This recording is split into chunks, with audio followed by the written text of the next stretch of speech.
Good evening and welcome to Oak Grove Panthers Stadium for Week 9 of high school football in the state of Missouri. It's senior night here in Oak Grove, and the Panther football program will be celebrating the commitment and careers of several seniors tonight. Tonight, the Warrensburg Tigers visit Panther Stadium. I'm joined by Mr. Jason Marsh, who will call this MRVC West matchup along with me. Also, I want to welcome Mr. Randy Eddington, who will be directing all of our video footage tonight. And last and certainly not least, Mr. Michael Miller, who is our quarterback in regards to setup, technical support, and production. Well, the Oak Grove Panthers are coming off a huge homecoming victory in Week 8 versus Harrisonville, a week that resulted in the Panthers racking up over 500 yards of total offense, including a staggering 462 yards rushing, and the Panthers are averaging 374 yards a game rushing and a staggering 8.7 yards per carry on the ground. Last week also showcased a victory that included great play in all three phases of the game, offense, defense, and special teams. And the Panthers currently stand at 6-2 overall, 4-1 in the MRVC, and 3-2 in their district. Coach Pat Richards has built an impressive coaching resume here and abroad with a career record of 180 wins and 82 losses in his previous head coaching position at Oric. He led the Bearcats to back-to-back Missouri Class I state championships in 2007 and 2008.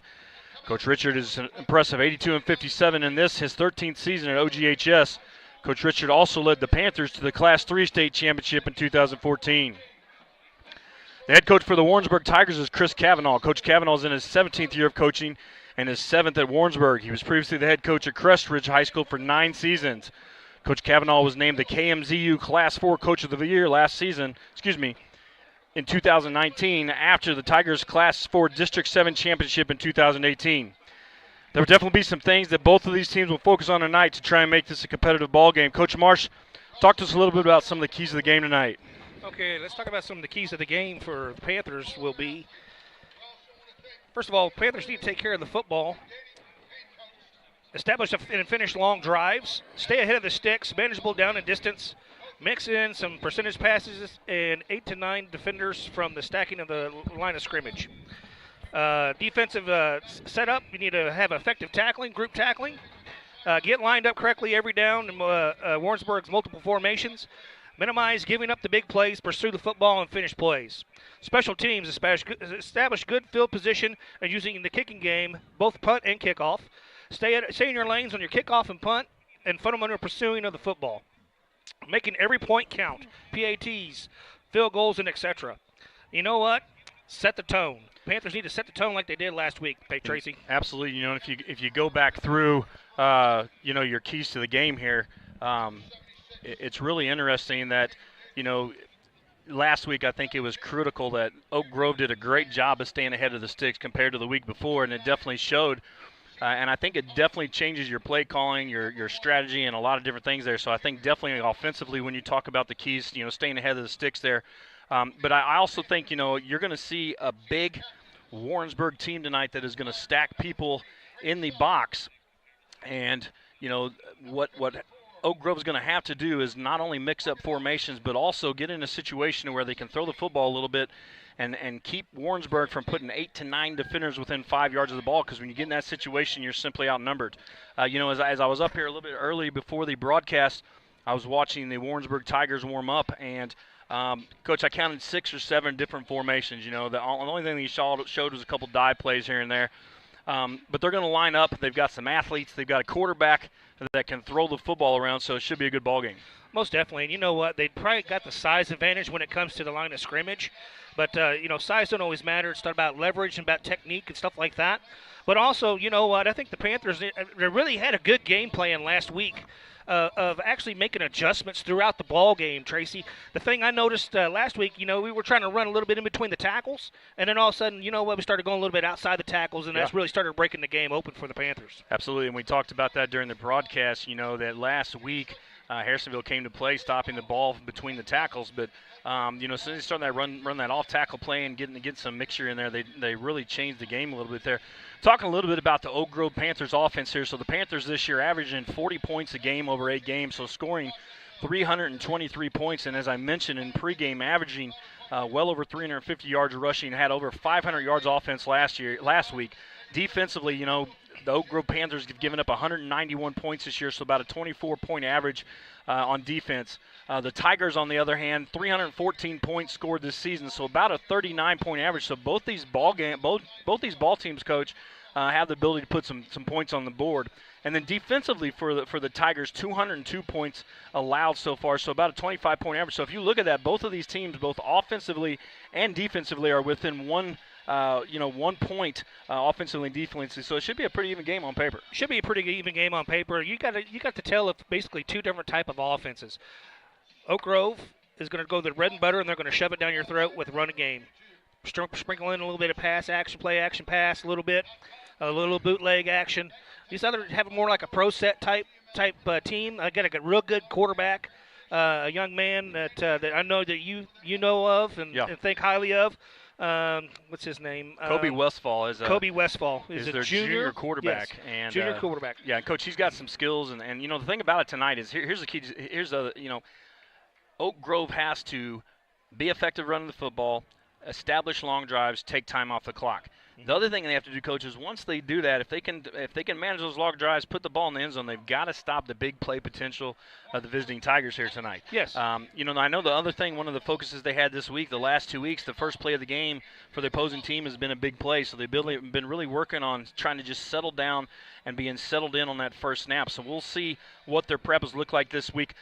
Coach Richard mentioned last night that they've had a really good week of practice. They feel like they're really focused. And, Coach, that game against Harrisonville, first win since 2013. Wow. So that's got to be going, that confidence piece right there is something just right time. Oh, yeah. I had an opportunity to talk to Mr. Logan Pittman the other day. I guess it was on Tuesday at the girls' softball game. And Mr. Pittman, I said, boy, it looked like you were running with a little bit of attitude and a little bit of force there. And he says, you know what? He says, I felt like I just needed to go out there and put my head down and really, go at it. And he did. And he had a great night. Most definitely. And sometimes things like that can replace some of that little aches and pains and allow you to play through it. So a great performance by him. So back deep for the Tigers tonight, Jat Smith-Taylor, and also Ty Carmen back deep in kicking for the Panthers, the junior Diego Perez. So we're about to get underway tonight, Friday Night Lights here at Panther Stadium. We welcome you to Panther Stadium, a beautiful night here on October 20th, and we're about to get underway. So Perez will approach the football, and it is on the ground, and we're underway here at Panther Stadium, taken at the 30-yard line by number 32. He busts loose, and he is going to be tackled by a gang of Panthers there. So Ian Taylor on the return for the Tigers, and the Warrensburg Tigers will take over on this first drive with good field position tonight. The ball is going to be placed at about the Warrensburg 46-yard line. As we mentioned here, the junior quarterback Kobe Westfall will be your signal caller tonight for the Tigers, and he has some athletes around him that will join him in the backfield. Number 12, Tristan Blue. Number 4, A.J. Smith. Definitely two of those premier players. Also Quinn Conley in the backfield. So the Tigers will start out in a double tight formation. Now shifts, trips left with one split receiver to the right. Westfall calls out his signals. He'll hand it in. No, he'll fake it now. He's going to throw it out wide, and that's out to Conley, and he is going to be whacked hard after a gain of about 5. So the Tigers come out in a formation and then shift immediately, trying to make sure keep those Panthers off guard here. So second down and 5 coming up for the Tigers. Westfall in the gun. He looks over to the sideline. He's got one receiver to the left, 3 out to the right. Westfall walks up to the line of scrimmage, and now he'll get back in the shotgun formation. Westfall barks out a signal. He'll take the snap. He's going to throw it out here to Conley again, and Conley busts it to the outside. He's out to the 40, down to about the 35, and will be tackled there by Jordan Hall, the senior, and that will be a first down for the Tigers. So, Coach, immediately the Tigers coming out and using that quick passing game to move the sticks here. Yeah, so that quick hitting is basically an extension of a running game for a team when they run that kind of offense. So A.J. Smith, the lone running back, and he will get it off the right side, bounces it outside to the 30 and gets tripped up and will be tackled by Elliott Atwell and Noah Spencer on the play. So a gain of about 3 there, the first run play for the sophomore A.J. Smith. Now Westfall and the Tigers looking at a second down and 6 coming up. Jack Smith-Taylor split out to the right by himself. 3 receivers on the left in a stack formation. Westfall in the gun with one back to the right. He'll step. Now he's going to throw it out there, and that's going to be intercepted! A great play by the Panther defender. And that is a senior, Sheldon Waller, and Westfall is going to chase him down, but not before a great play. So 3 times in a row, the Tigers try to go to the quick passing game, and the senior Sheldon Waller says, not tonight. And he's going to take the ball back a great distance, and now the Panthers are going to set up shop inside the 10-yard line. So, Coach, a huge play by that Panther defense to get us started. Huge play. Looks like he did a good job of that quarterback. Looks like he keeps his eyes set on that one receiver the whole time. Well, in that time, he almost delayed when he stepped back. He took like a one-step drop, delayed, and it gave Waller just enough time to set his hips, get underneath it, and almost take it to the house here. So Jordan Hall, the senior, starting off in a good situation here. 1st and goal, ball at the 8-yard line for the Panthers. Pittman, the lone back in the backfield with Hall. Hall will handle it to Pigman. He'll take it off the left side, and he is going to score easily. So an off-tackle play by the Panthers. First play of the game, and Pittman, the junior, says, I'll take that. And the next thing you know, he's in the end zone. So a touchdown for the junior. And, Coach, you couldn't have much better start for the Panthers. Oh, most definitely. Pittman, again, running hard, being patient. And there was pretty, you know what, the line did their job of taking care of them, making sure they had helmet on helmet. Made it easy for him to get in the end zone. So PAT attempt now for the Panthers will be Perez. Taylor, the holder, holds the long snapper, and it is perfect. So cue the cannon. So a quick lead here for the Panthers. So Sheldon Waller, the senior, almost taking it to the distance. And then Logan Pittman, one play from the 8-yard line off the left side. And we have a 7-0 lead here at Panther Stadium, 10:28 in quarter one. I am Tracy Kemp. I am joined by Mr. Jason Marsh. And, Coach, who would have thunk on October 20th, it's 80 degrees at 7 o'clock at night. Can't ask for a better night here at Oak Grove Panther Stadium. I'll tell you what, it's I've sat in this exact same booth on dates really similar to this when we were freezing and didn't want to put the window up. So most definitely. It is a great night for football here. So a quick lead here for the Panthers, and Perez comes back out to kick off for the second time tonight. 10:28 in the first. Oak Grove 7, Warrensburg 0. Again, back deep, Smith, Taylor, and Carmen for the Tigers, and Perez will approach the football. This time he will kick it on the ground again to the right side, and that is going to be picked up at about the 27-yard line by Cruz Villegas, and he will be dragged down and tackled by the senior, Sheldon Waller. And the ball comes loose, but not before he's down. So, Coach, you know, you talk about great adjustments. That's a great adjustment by that senior defender, just recognizing what they were doing. And, Coach, 3 times in a row they line up and run the same play. Yes. Two to the left and one to the right. And he did a very good job of cutting inside that passing lane. Absolutely. So Westfall, the quarterback here. Number 32 in the backfield, that's Ian Taylor. And we got 3 receivers to the left, 1 lone receiver to the right. Now the referee saying something to one of the linemen. It looks like maybe he has an equipment situation he's dealing with here. So the white hat will wipe his hands. Yeah. All right, so Westfall takes the snap. And he's going to keep it off the right side this time, and he jukes inside. And we'll get a gain of about 6 or 7, so a little slippery there as Jace Lee comes up, and Westfall makes a good move there to get a good gain. So 2nd down and 4 now coming up for the Tigers. Ball now at the 46-yard line. Westfall in the gun. He'll hand it. No, now he's going to throw it out again here to number 9, Quinn Conley. And again, the quick screen. And, Coach, it looks like they're trying to set up a double pass here. So I think so. I hope that the Panthers are on their toes and paying attention here, because it sure looks like that's probably what they're trying to set up, because, you know, he did exactly what they wanted him to do the last time, but it didn't work out for him. So Westfall now in the gun again.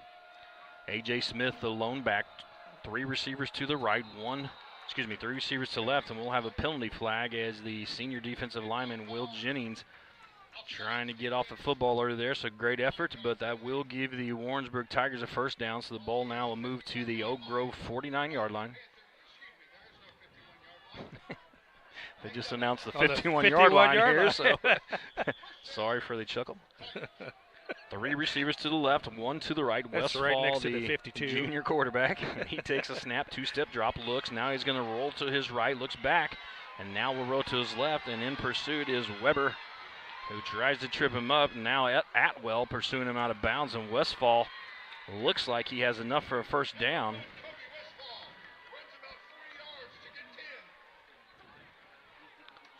And that will be good enough for a Tigers first down. So Mr. Westfall looks like he's got a little bit of shift in him and yes, a little bit of wheels. He is a dynamic player, Coach. So three receivers to the right this time, one receiver to the left. Now Westfall will step back into the gun.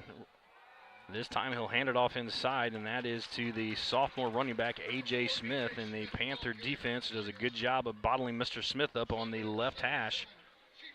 A gain of about 2 on the play. Now 2nd down and 8. Looks like the Panthers are trying to substitute some players in and out there to keep them fresh because, like I said, it is a unseasonably warm evening tonight. So Westfall in the gun now with a tight wing and 2 receivers to the right, 1 to the left. And the left tackle for the Tigers is early on the count, and we will back it up 5 yards. So 2nd down and 13 coming up for the Tigers now. Ball will be at the Oak Grove 42. 9:06 in the first quarter here. Oak Grove 7, Tigers 0. So the Tigers now bunch trips to the left, 1 receiver to the right. Westfall now puts his receiver in motion. He'll take the snap, 2-step drop. He looks, now he throws, and that is intended deep for Conley, and that is going to be a great play by the junior, number 34, Noah Spencer. A well-thrown ball, but also a well-defended defensive play by the Panther defensive back there. Very good job. Had inside leverage on that.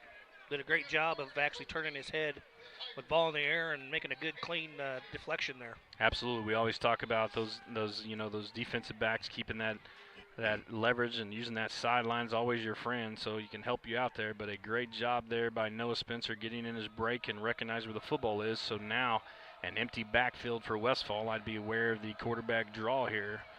3rd and 13. Here comes the Panthers. Westfall now will roll to his right, and he's going to throw it over the top, and that is going to be caught. So Ty Carmen on the reception for the Tigers, and you could tell there, Coach, that Noah Spencer was trying to determine if he needed to come up and support the run or stay deep there, and that's one of the things that Westfall brings to the table. Oh, most definitely. When you have that good mobile quarterback like that, it adds another dimension. Absolutely. But you almost have to have somebody that's going to be a spy, that's going to be a good athlete, be able to chase him down. Westfall did a good job there, too, of being patient and finding that open receiver. Trips left, 1 receiver to the right. Westfall in the gun, takes the snap. Now he's going to roll to the left, pressure from the left side, and he's going to throw it, and that's going to be a touchdown. So an 8-yard touchdown rolling to his left. Kobe Westfall complete to number 9, the senior Quinn Conley. And the Tigers pull within 1 here with 8:26 left in the first. So again, Coach, Westfall using his feet to extend the play and then finding Conley in the back of the end zone. Now into kick for the Tigers, Rylan Henry, the senior kicker. Snap is down, Westfall is the holder, and it clears the crossbar, and it will be good. So now we are tied, 8:26 in the first. And Coach, let's take a second here to recognize our sponsors. Again, we like recognize our sponsors on Friday Night Lights. Without you, we wouldn't be here. So we want to thank you for your sponsorship. All right, let's go ahead with the Commercial Bank. Bank of Commercial, serving Oak Grove since 1907. Gold sponsors are Jake's Industrial. For your refrigeration, heating, and cooling needs, give Jake's a call. First Baptist Church of Oak Grove, supporting Oak Grove families for over 150 years. State Farms, Jeff Jennings.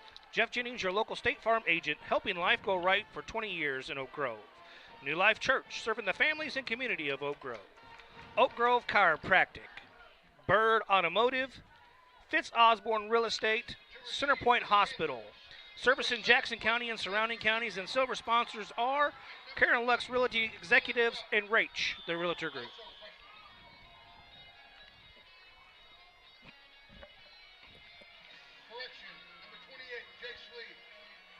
So Rylan Henry, the senior, on to kick for the Tigers here. Tie 7-7 ball game. Jace Lee back deep along with the freshman Matthew Lindsay.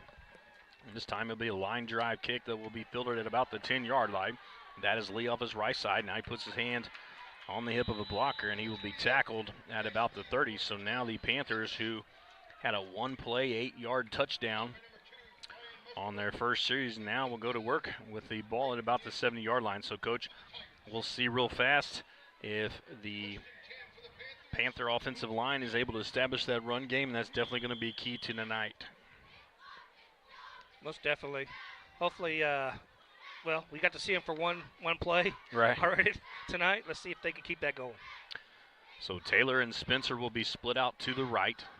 Hall, the quarterback, in the backfield with Pittman. Hudspeth, your wing, to the left. He will take the snap, and Pittman will take it off the left side on the lead play. Bounces it. Now he'll spin. He's driving and taking our defenders with him. And a gain of about 18 yards on the play. And again, you talked about Pittman running with a purpose, and he starts tonight off doing the exact same thing. Both hands on the ball, keeping the legs running, dragging 2 or 3 defenders with him. So Pittman again already with 1 touchdown on the night, an 18-yard gain on 1st and 10. So the Panthers move the stick. Now the ball will be at the Panther 47-yard line. Hall, the senior quarterback, in the gun. He has Spencer and Taylor split out to the right. And now we're going to have a penalty. Not sure what we got here. So an illegal false start or illegal formation against the Panthers. So it will be a 5-yard penalty. Ball now be at the 42-yard line.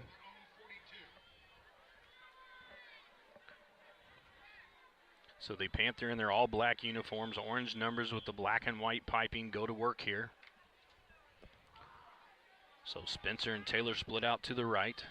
Hudspeth, the wing, to the left. Now he'll put Pittman in motion. Now he takes it off the left side, and Hall's going to keep it, cuts it back to the inside, and he is going to be brought down at the 47-yard line of the Tigers for a good gain of about 7. So 2nd down and 5 now coming up for the Panthers. Ball now at the, again, Warrensburg 47-yard line. Panthers are really doing a pretty good job of hitting that first person and then going to that next level. Yeah. You know, that's how you break those big runs, is by not just doing the blocking assignment on the first level, but going to the next level. Absolutely. And getting that next guy. So Taylor and Spencer split to the left this time. Pittman to the left of Hall in the backfield. He'll take the snap. He'll hand it off to Pittman off the right side. Puts his hand on the hip of his blocker, and he's going to dig in for a gain of about 3, and he's going to be close to a 1st down. Well, Coach's Panther offense averaging about 376 yards rushing a game. And, you know, the nice thing about it, you've got Pittman, you've got Spencer, you've got Hudspeth, you've got Hall. I mean, you know, if you really focus on one of the other ones can hurt you. It's really hard to defend. You know, it's very hard to defend if you got, you know, it could be anybody's given day. Absolutely. Or a given game of who's going to break a good game open. So now the Panthers will go to the double tight full house backfield. Hall this time will hand it off again off the left side. And Pittman spins and works his way down for a 1st down, gain of about 4. So that will move the sticks for the hometown Panthers. 1st and 10 coming up for Oak Grove. The ball now at the Tiger 40-yard line. For those of you just joined us, 6:08 in the first here, 7-7. This is Tracy Kemp. I'm joined by Mr. Jason Marsh. We welcome you to our Friday night light broadcast. The Panthers at work here at the 40-yard line. Hall goes under center. Full house backfield behind him. This time he'll hand it on the inside trap, and that's Spencer. He's off the left side. 30, 25, 20, 10. They're not going to catch him. Touchdown, Panthers. So Noah Spencer takes it to the house from the 40-yard line and makes it happen. So this young man having a dynamic year, Coach, comes into tonight's game with 1,090 yards rushing, 17 rushing touchdowns. So his 18th rushing touchdown on the year, ranked number 10 in the state right now in rushing, and this young man's for real. So Perez now on to attempt the extra point.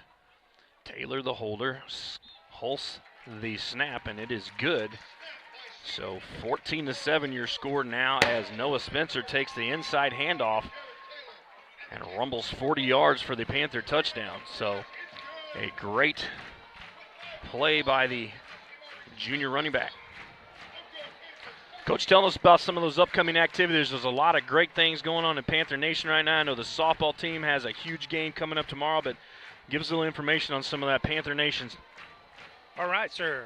Saturday, October 21st, varsity softball plays quarterfinals, OG versus Savannah at Webb Park at noon. Be there, be square. Going to be a great game. Two great teams. Choir, district treble at 9. Let's see here. Choirs at 9 and 10. Choirs and state choir auditions at the OGPAC. Speech and debate in Lee Summit, I'm assuming. And Lee Summit, varsity in Green Valley. That's going on Saturday. So Perez will kick it out of bounds on the kickoff here, so the ball will come back to the 40. So in my opinion there, a big mistake by the Panther kicker there, as that will give Westfall and the Tiger offense a start, at the 35-yard line.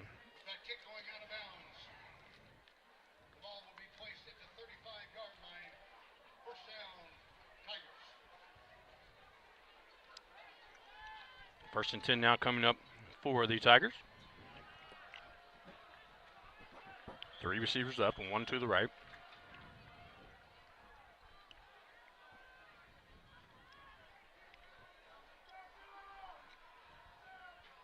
Westfall looking over to the sidelines for a signal. Now he looks at his wristband. He'll step back in the gun. He will put A.J. Smith in motion. He's going to step to the left. Now he's going to throw it over the top and has a wide open receiver, but just misses number 5, Ty Carmen. Coach, it looked like they ran an underneath route and maybe a wheel route there and tried to catch him over the top. Luckily, the ball just off. No, it looks like he's the outside receiver, so he must have just ran a go route there. And that's exactly what it does. I'm not sure who's sinking in that deep third, but definitely overlooked on that play. So the Panthers get lucky there on first down. So Westfall and the Tigers now looking at a 2nd down and 10, an empty backfield now with Westfall in the gun. It looks like they're going to catch the Panthers entering the neutral zone. That's exactly what it's going to be. So that's going to be an offsides on the Panthers. That's the second one this quarter. Maybe it's something. Maybe we need to Coach, be watching for if they're doing something. Absolutely. Quarterback might be trying to hard count, or I really can't hear from up here anyway. But just got to be disciplined. You're right in front of the ball. Absolutely. Watch the ball. I used to just always tell my defensive linemen, close your ears. That's it. You're right over the ball. How do you jump outside? Yes. But it happens. It does. So number 4 now, A.J. Smith will go to the left of Westfall. Now he'll hand it off. A.J. Smith cuts. Now he cuts to the outside and will be met by Jordan Hall and Elliott Atwell, but not until a first down for the Tigers.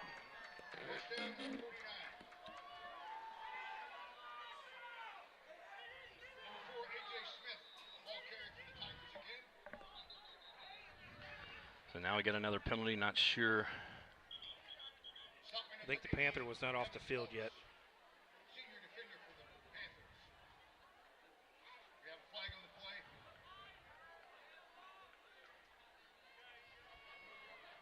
I don't know if there's a personnel change on the offense. They got to give the defense an opportunity to have a personnel change. Is that? Yeah, I'm not sure what they're. The Panther was still about 1 yard, 2 yards in the play when he was coming off the field before they hiked it.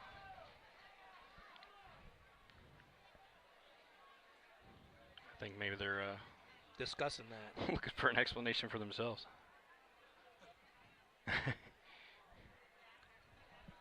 I think if they substitute, I'm almost. Yeah, I think you have to have equal substitution. You got to have equal substitution.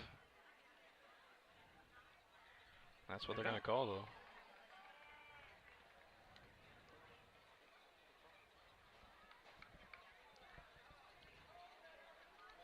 So that will give the Tigers a 5-yarded. So 1st and 5 now. So coach, even though it's a penalty, we talked about. I still don't think they know what.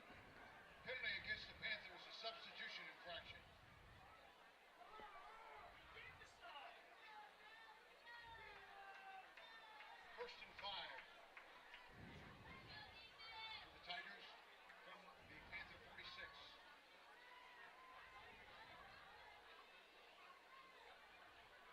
Okay, cue the Jeopardy song.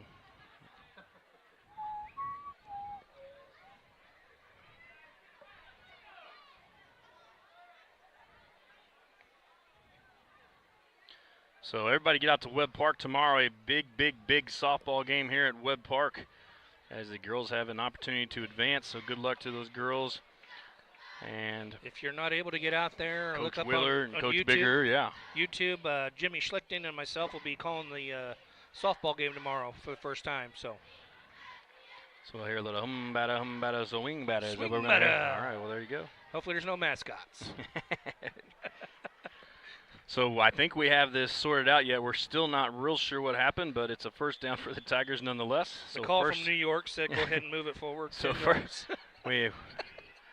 our phone's ringing, and that's what happened. So first and 10 now for the Tigers. Ball at the Panther 36-yard line. So Westfall now back.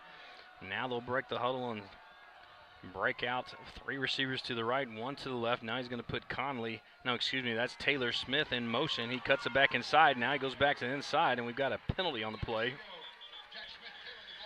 Looks like maybe there was some holding going on down there in the trenches, so we'll see, and that's exactly what they're going to call.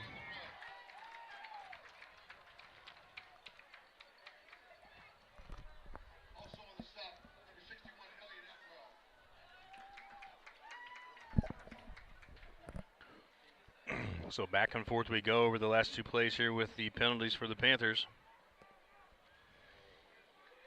and the Tigers. So now the Tigers on the holding call will be backed up. And we'll now look at a second down. We'll replay the first down. So first and 20 coming up for the Tigers now. Ball at the 46-yard line. The ball doesn't lie, Tracy.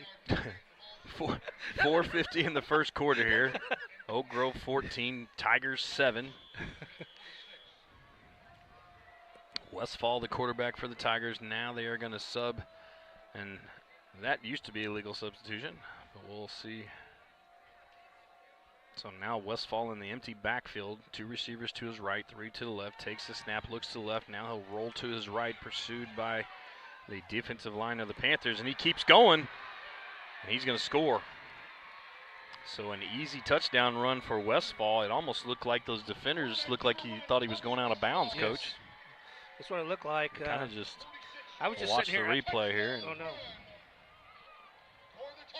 They kind of, gave up. And the offensive receiver doing a good job there on Noah Spencer, but just Westfall cutting back inside and taking it to the house. So a 46-yard touchdown there, and we are within 1 of being tied again. So Rylan Henry on to kick for the Tigers, and this time he'll boot it through.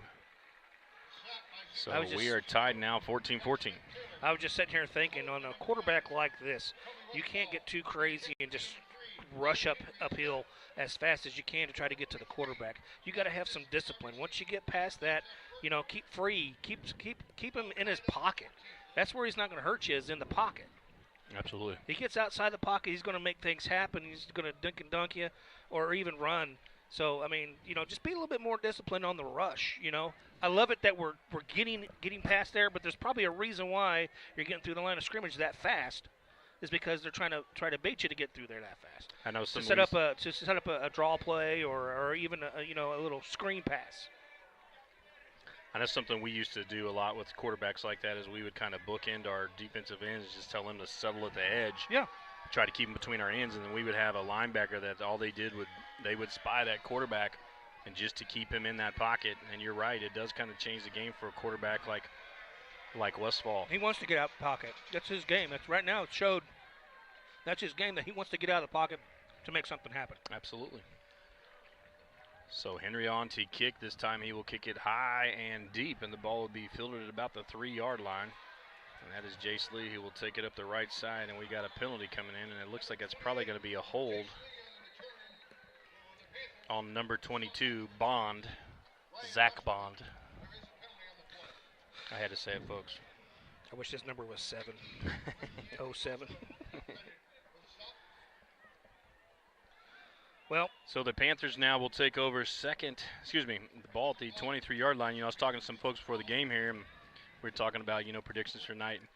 And, we were talking about how this has the potential to be one of those games where the last team with the ball Most definitely. Because, we talked about it last week, and the Panthers, we had talked about they just need one stop or one situation, where a turnover and they ended up taking advantage of that and scoring. So now it looks like there's going to be another penalty on the Panthers. Not sure. So it looks like it was a holding call, and the Panthers now will start at the 10-yard line.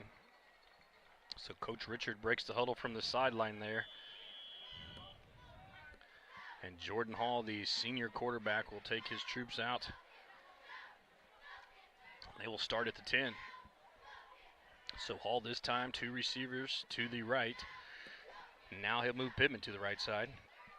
Claps his hand, takes the snap. Now Pittman will go out to the right side. Hall keeps it off the left side. And he is going to get a gain of about 4 or 5 on the play, as he is wrestled out of bounds by several Tiger players there. So 2nd down and 5 now coming up for the Panthers. Ball will now be placed at the 15-yard line. Hall looks over at the sideline to head coach Pat Richard to get his signals. This time split out to this side, Tristan Garrett and Noah Spencer. Hudspeth and Pittman in the backfield with the senior quarterback Jordan Hall. Mention those guys up front: Hulse, Bryant, McGinnis, Atwell, Blancett, Warrensburg, all putting in work tonight. Now Pittman will go out to his right. Hall will keep it. Now he takes it off the right side, and he will get a gain of about 6 on the play. So the senior quarterback, a carry for a critical 1st down here, as the Panthers are driving the football. 3:22 now in the 1st quarter. Again, if you haven't been with us, welcome to Panthers Stadium tonight. Beautiful night here for football. Ball in the middle of the field. The Panthers will split 2 receivers out to this side. That's Garrett and Spencer. Hall in the backfield now. He'll take the snap, and this time he's going to throw it out to Tristan Garrett, who will be tackled immediately for no gain. So 2nd and 10 coming up for the Panthers now. A little slip screen attempt by the Panthers as they throw it out to Garrett on the short side of the field. 2:41 now left in the 1st. Jordan Hall, the senior quarterback, looks over to the sideline.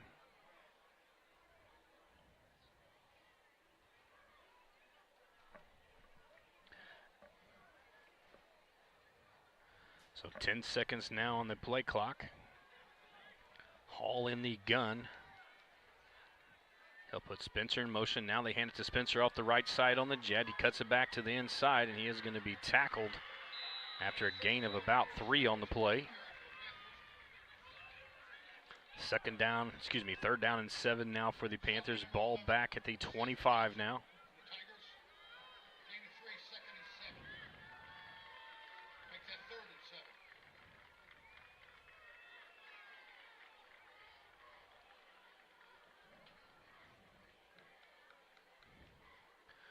So the Panthers using that play clock to their advantage here, Coach, trying to run that time off the clock. Most definitely. So Hall, the quarterback in the gun, fakes it to Pittman. Now he'll roll to his left, gets his shoulder square, and looks like he's going to pull it up and run it, and he does. And a good job out here by Noah Spencer blocking. Looks like he got his 1st down, too. 1st down here, so a good run there. Most definitely. How about some scores? Right now, Harrisonville is losing to Odessa 14-13 end of the 1st quarter.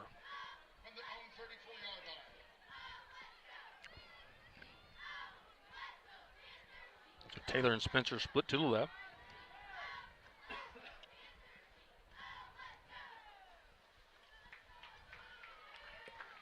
This time Pittman off the right side, cuts it back inside.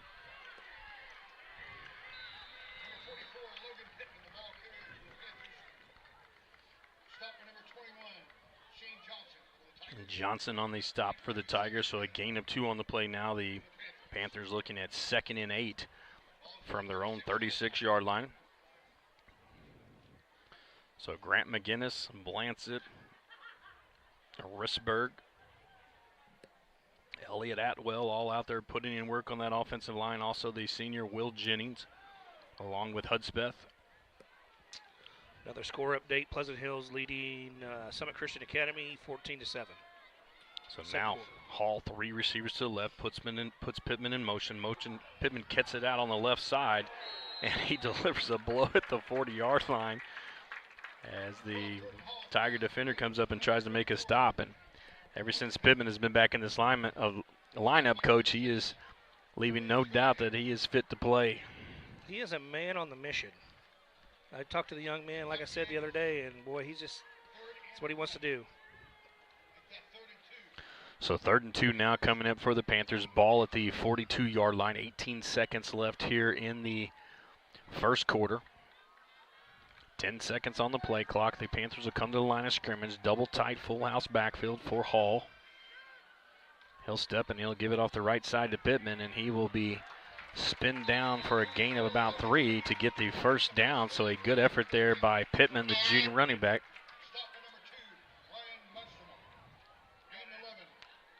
So Munsterman on the tackle, also Seth Johnson on the tackle for the Tigers. 1st and 10 now for the Panthers, as the Panthers have a meticulous drive going here that started at their own 10-yard line, and that will end the first quarter. So, Coach, let's mention those sponsors again. Yes, sir. Platinum sponsor is Commercial Bank. Bank at Commercial, serving Oak Grove since 1907. Gold sponsors are Jake's Industrial. For your refrigeration, heating, and cooling needs, give Jake's a call.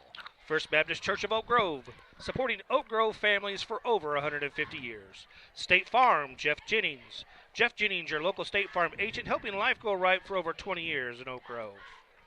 New Life Church, serving the families and community of Oak Grove.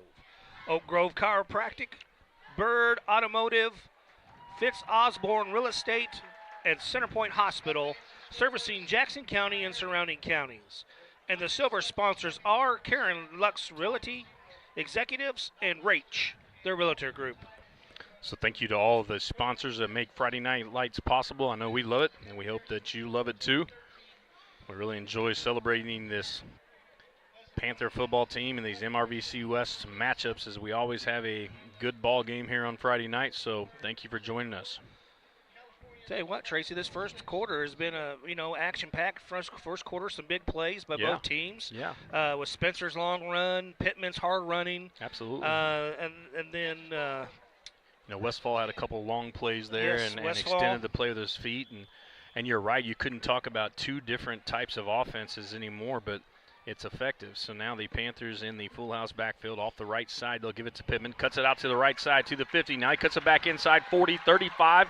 And he will be wrestled down at about the 32-yard line by Traven Murphy, the freshman, but not before a good gain for the junior running back, Pittman. Young man showed a whole lot of patience there. He waited and waited and waited, rode that pocket, back hip of that diamond, and then as soon as that hole opened up, headed north and south. And that's great. What's great about this offense, if you allow it time to develop, what it does, it essentially just creates a wall where you just block everybody down, and if you've got somebody pulling from the backside, you're kicking people out. So this time now Hall under center, full house backfield. He'll hand it inside to Spencer this time, and they lose him, and he's coming up the right side to the 20, and they don't know where he's at. And Coach, there you have it. I mean, but hey, we talked about this. You've got 3 or 4 guys here that you have to prepare for, and if you make great fakes, it really creates things for those other players. So just a great, if you look at him, he gets lost in here. You can't see him. They're still following him over here, and boom, he's going down the sideline. He even faked out our camera guy there for a second, but not for long. Yeah, because he got right back on us. So that's what happens when you have a professional cameraman. Well, this is the kind of offense that this is. If you do the fakes and turn and carry the fakes, it makes it most difficult to be able to find out where the ball is at times.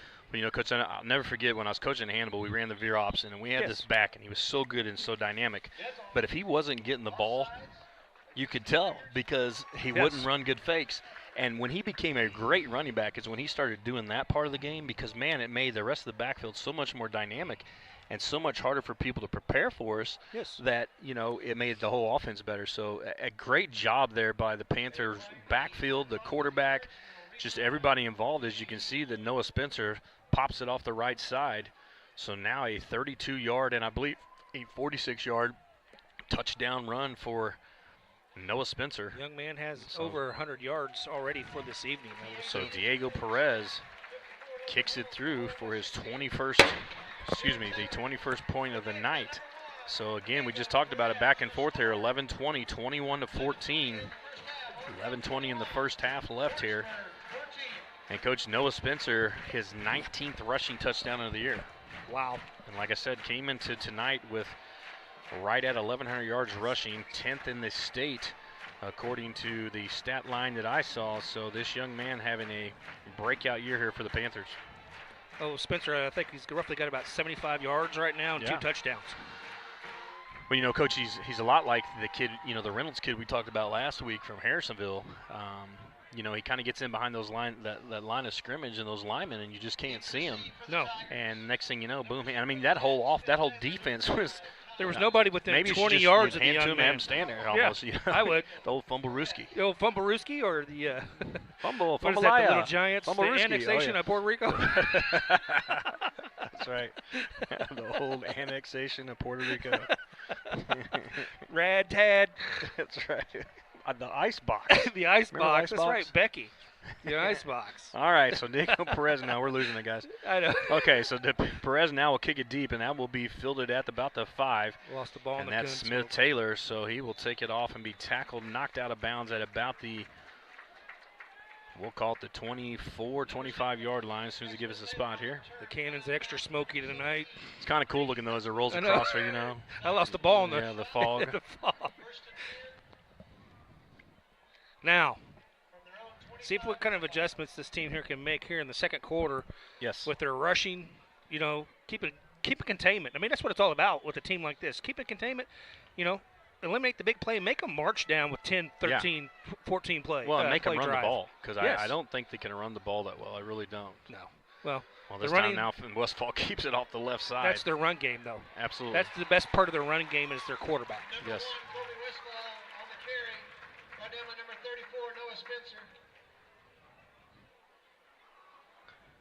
So Jordan Hall a little shaken up on the play there, and we'll see what's going on with him. I think he got hit in the funny get him out of the game and get Tristan Garrett in there so Cole Webster can take a look at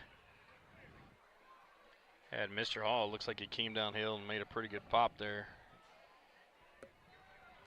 So a first down play for the Tigers to start the drive here. Westfall keeps it off the left side. Now Westfall in the gun. 3 receivers to the right, 1 to the left.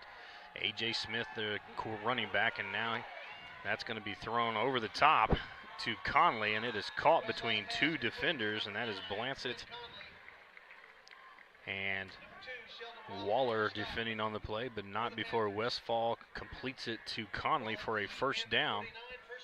So ball now at the 49-yard line. Tigers 1st and 10. Westfall in the gun with A.J. Smith off the right to his right. And now we have a whistle. So a dead ball false start against the Tigers. I think when the ball was snapped, there was a lineman that wasn't set. I may be mistaken here. But nonetheless, a 5-yard penalty for the Tigers. So 1st and 15 coming in now. The ball to 46. If you're just joining us, 10:27 here left in the second quarter. The Panthers up 21-14 as both these teams taking turns scoring. Westfall now will hand it off to A.J. Smith. And he gets it out there for a gain of about 7.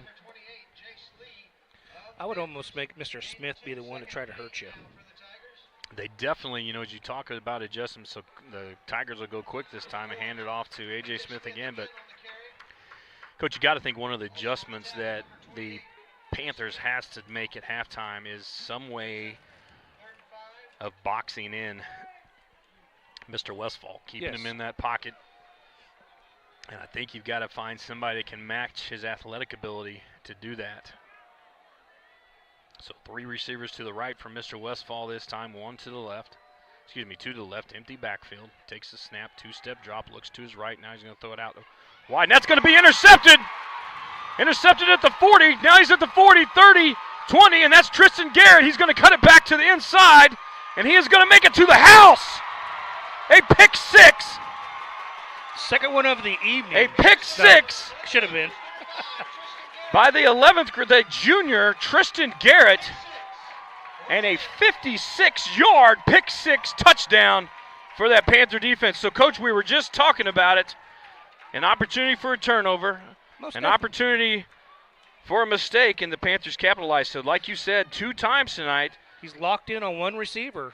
Well, and, and a lot of times, Coach, these teams that run the short passing game, it is an extension of a handoff. Yes. But the Tigers throwing a lot of long quick passes where they're having to throw it way out there, and it's given that Panther defense time to make a play on it. So a great break on the ball there by Garrett, and he takes it to the promised land. So as well as these Panthers are playing this, I would almost think this is probably something that they probably talked about all week. Absolutely. Here. Looking at film, they got to have some kind of a tip that the quarterback could be giving. Or whatever, I'm not going to give away no secrets, but nothing, because I don't know anyway, because I don't go to, to their meetings.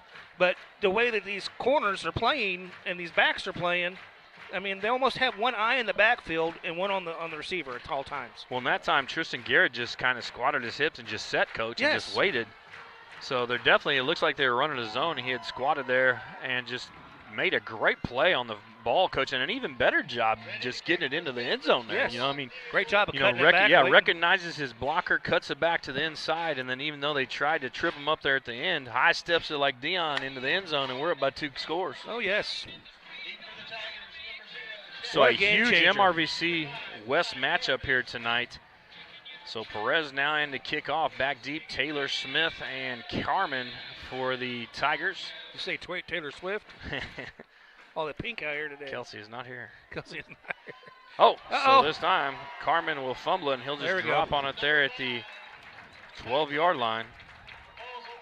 If you guys haven't noticed, tonight is pink out night here at Oak Grove as well. Absolutely. Pink, looks like there's a little bit of pink maybe on both sides of the ball, but mostly on the Oak Grove side. Student section is glowing with pink over there. So that's one thing I have noticed this year. There's been a lot of spirit with the high school fan base. So the Panthers tonight celebrating a breast cancer awareness night and cancer awareness night.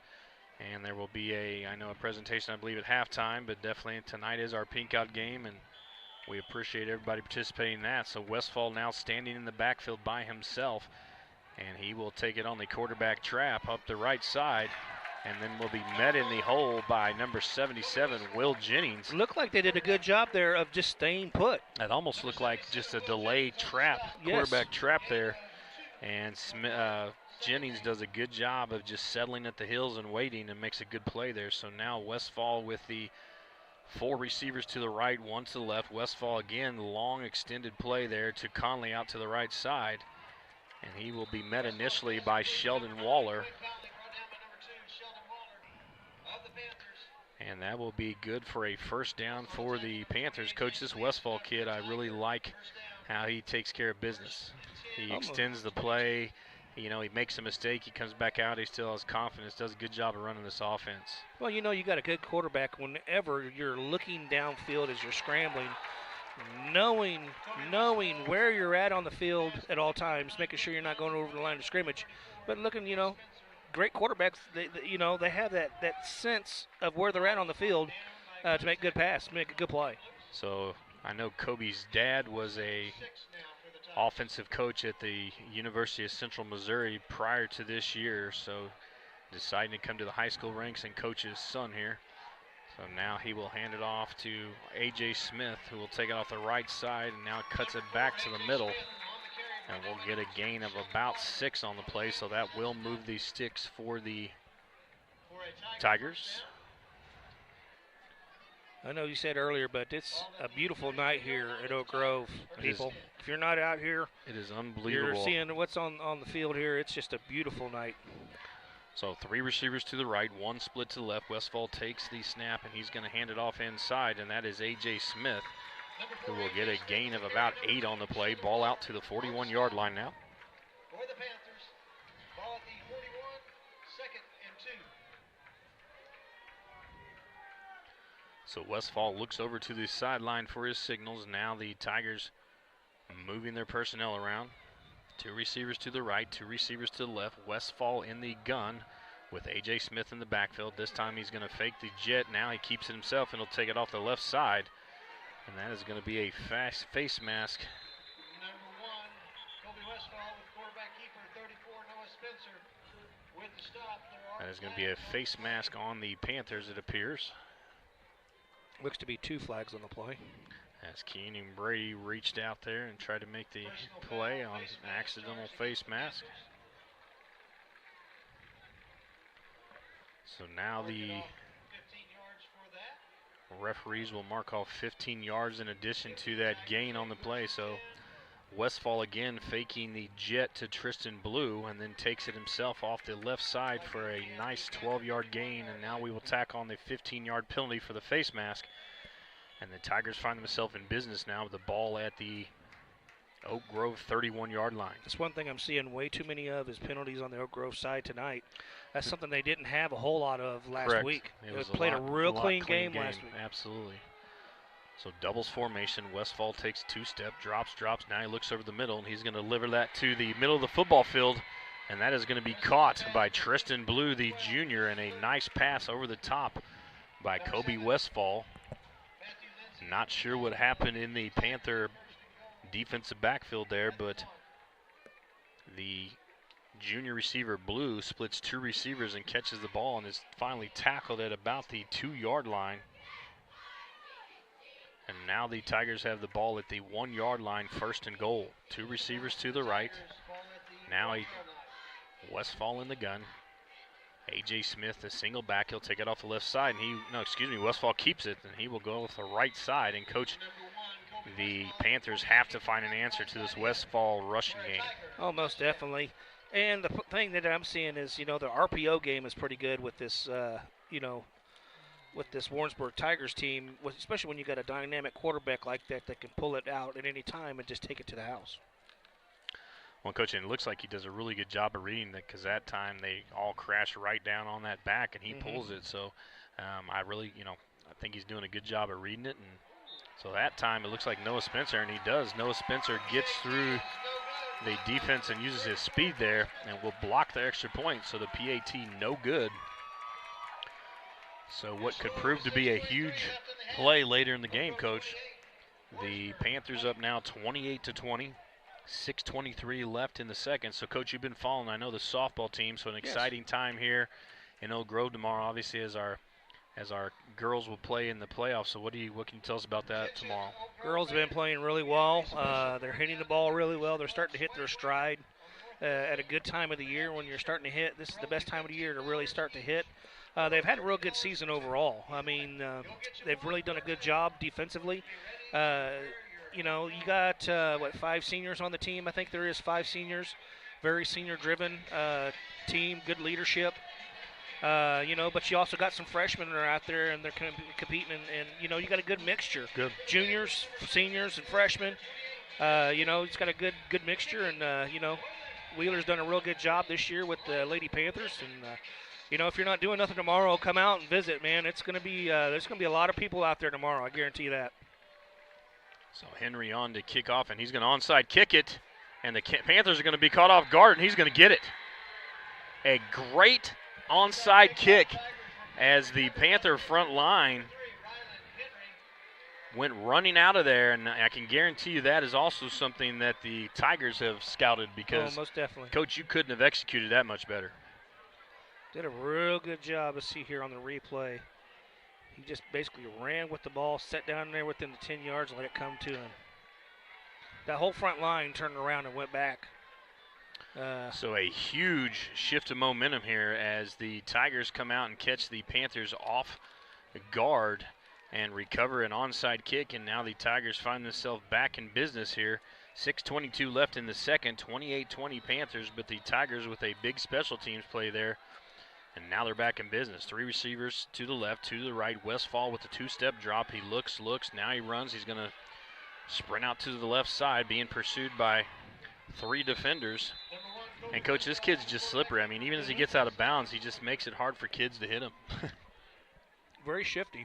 And the Panthers actually doing a really nice job of getting pressure tonight. They just can't keep him contained. He keeps running outside and breaking contain on us. That's what we talked about, keeping, responsibility. Absolutely. Especially on those ends, make them go north and south. Right. Yeah, I mean, it's almost where you tell those defensive ends, hey, just get upfield, settle at the hills, and do not go any deeper than the hills. And then you have one person in the middle, so he can't do that. You force him back to your help. You get out there, they run your receivers off. There's nobody to defend. So this time Westfall will hand it off to A.J. Smith, and he will be stacked up immediately by that Panther defensive line. So Mr. Risberg and Mr. Jennings introduced themselves to Mr. Smith for a short gain on the play. So 3rd down and 7 coming up now for the Tigers, and I would imagine the ball will stay in Westfall's hands here. So let's see. Mason Weber did a great job of getting up there and getting in that, at the D tackle spot, putting pressure, pushing that center back. So 3 receivers to the right, 1 to the left. Westfall in the backfield with A.J. Smith to his left. Takes a snap, now he takes a 2-step drop, looks, now he's going to throw it deep, and he's throwing it down the middle, and that is the exact same play that the Tigers had a deep reception on just a few minutes ago, again to number 12, Tristan Blue, and a 46-yard strike from the junior quarterback Westfall to the junior receiver Tristan Blue, and just like that, Coach, in less than a minute, we're looking at a 2-point ball game. So the Tigers will elect to keep their offense on the field and go for 2, it appears. Trying to see where that gentleman's coming from. I don't know if he's in the slot, running right down the middle. And we're not passing off, you got to have responsibility. You got layers. Yep. Might be something. Looks to me like maybe it could make an adjustment at the end, maybe a 3-high adjustment or something. It looks to me like they're doing intermediate and the deep route, and they're just looking at whichever one is open. As soon as you kind of break that zone and get into that open area, if you don't have someone deeper than that, it's going to be open. Yep. So a penalty on the Tigers here will back them up for the 2-point conversion. Well, one thing you could take from this first half is, right now it's still 26-28. Depends on what happens here after PAT. But I was going to say there's 5:26 left in the first half. Come down and score, and then the Panthers also get the ball back after halftime. So absolutely. Get a 2-for-1. So as I was getting ready to say, the Tigers would be better to kick it here because they would have a better chance at a 2-point conversion if they score again, and that's exactly what they do. And this kid Henry has a boot. And as you can see last time, I think that's all he does. I was watching him in pregame, Coach, and he kicked a 55-yard field goal out here.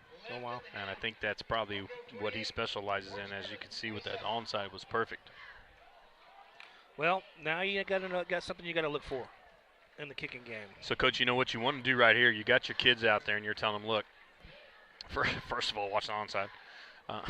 Yeah. But you're also telling them, hey, you know what, when we go in and have, we need to take this 5:26 and we need to drive the football.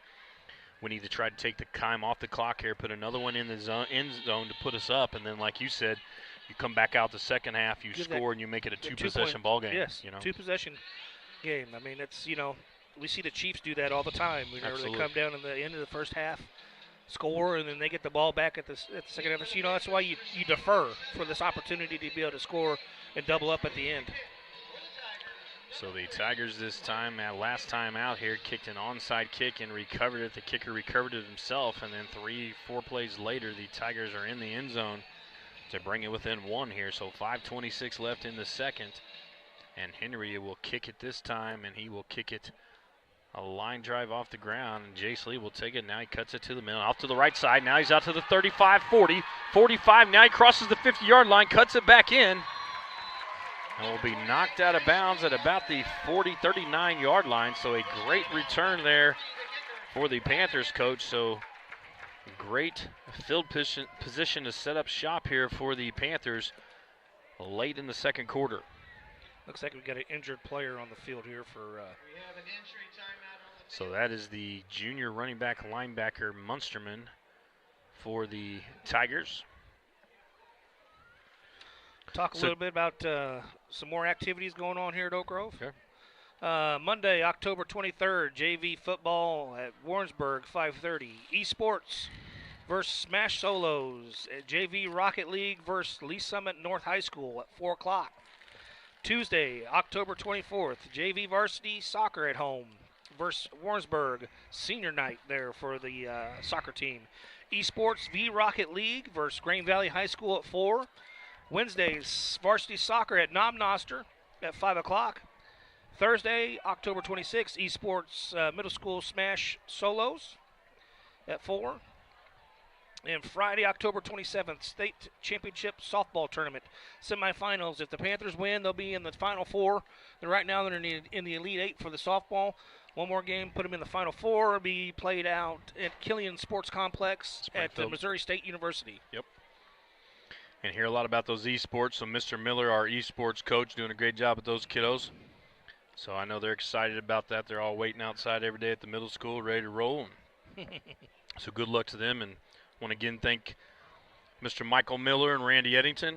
Randy is our video production, and Mr. Miller is all of our setup and production throughout the night with all the replays and the scoreboard, and does a great job with that. So again, we appreciate both of them. So coaches, we have a little break here. So we always talk about adjustments at halftime. So let's go through Warrensburg.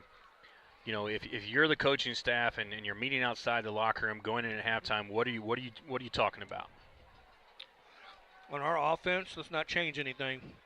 Keep doing what we're doing right now. It's a 27-28 ball game. Right. Making adjustments maybe on our defensive side of the ball. Right. Obviously the two things right now really hurting that Panther defense is that extended long depth passing game, and then also Westfall tonight with his feet. And I think you're right, offensively, not a lot of adjustments made. Defensively, just trying to slow down that Panther rushing game. So let's flip the side there. What if you are the Panther coaching staff going in halftime? I want to keep number one contained. Yeah. Keep him contained, making sure that we're make sure everybody has sound responsibility on the backside. I mean, we've had great luck this year with the Panthers' defensive backs being in great position, making great plays. I mean, it's not that we're totally out of position. A slight little bit of adjustment to where they are can make a huge difference in this passing. But the thing is, though, you can't let a quarterback sit back there for a 40-yard pass to set up, because it takes forever for that to set up. Right. So you got to keep him. I mean, yeah, there's a two-edged sword there. Yeah, you want to get him moving. You want to get him rushing. Get moving out of the pocket. But then, if you set back and don't go after him, he's going to sit back in that, and that's where those big long plays end up developing.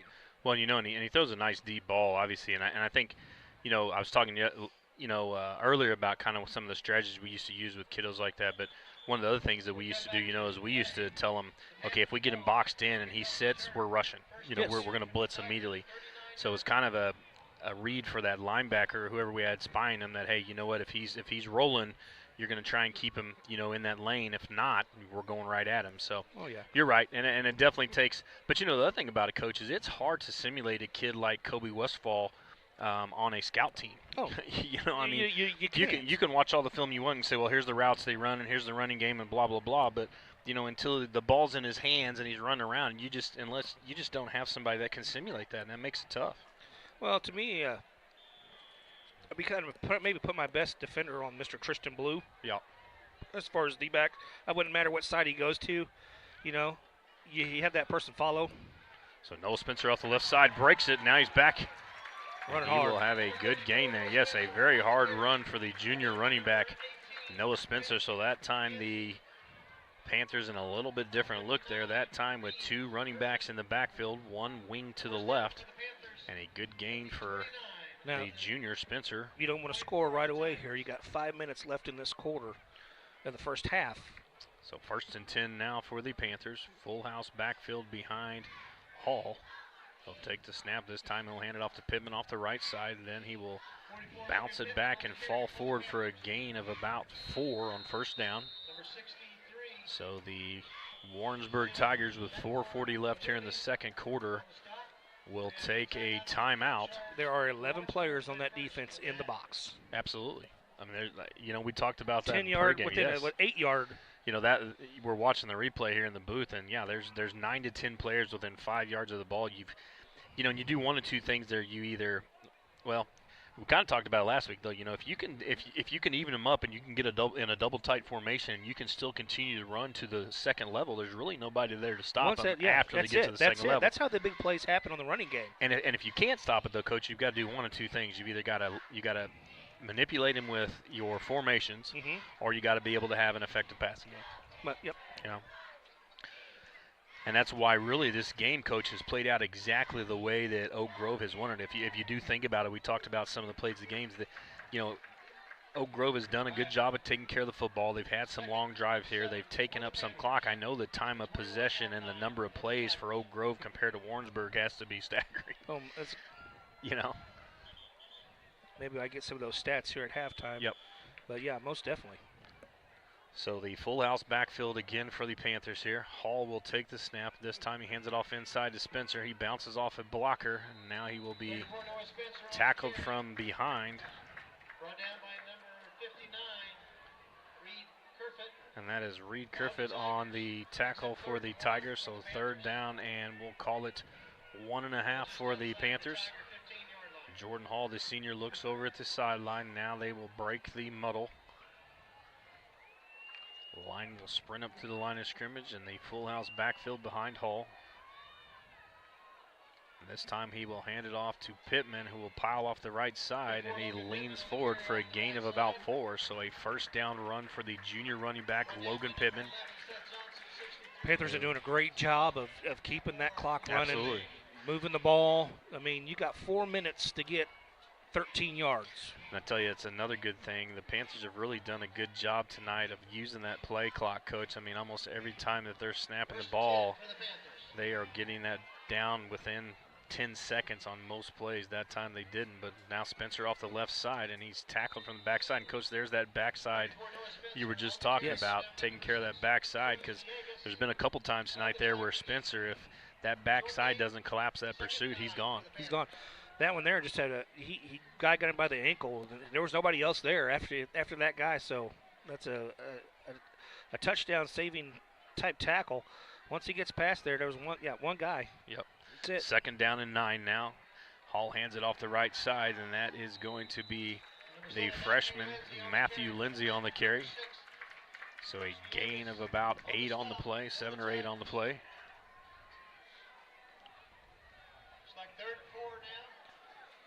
So now third down and 4 for the Panthers. Ball at the 6-yard line. Hall takes his signals. Now he looks at his wristband. He will break the huddle. Lindsey, Spencer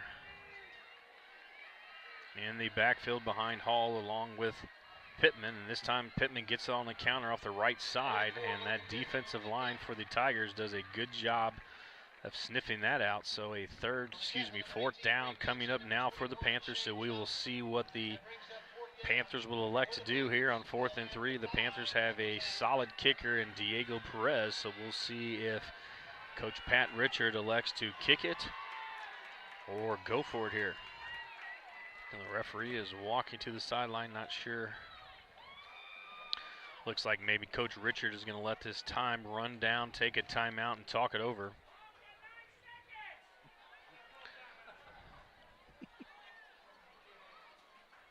I think we got a timeout coming from the Panthers here. So 2:07 left for in the first half here. 28-27 Panthers. 2 timeouts left now for the Panthers. 2 timeouts left for the Tigers. So far, Coach, a game that's been back and forth, and the only thing that separates us is a blocked extra point by the junior Noah Spencer. Yeah, and that's, he's done a great job this evening. That young man has, 2 touchdown runs.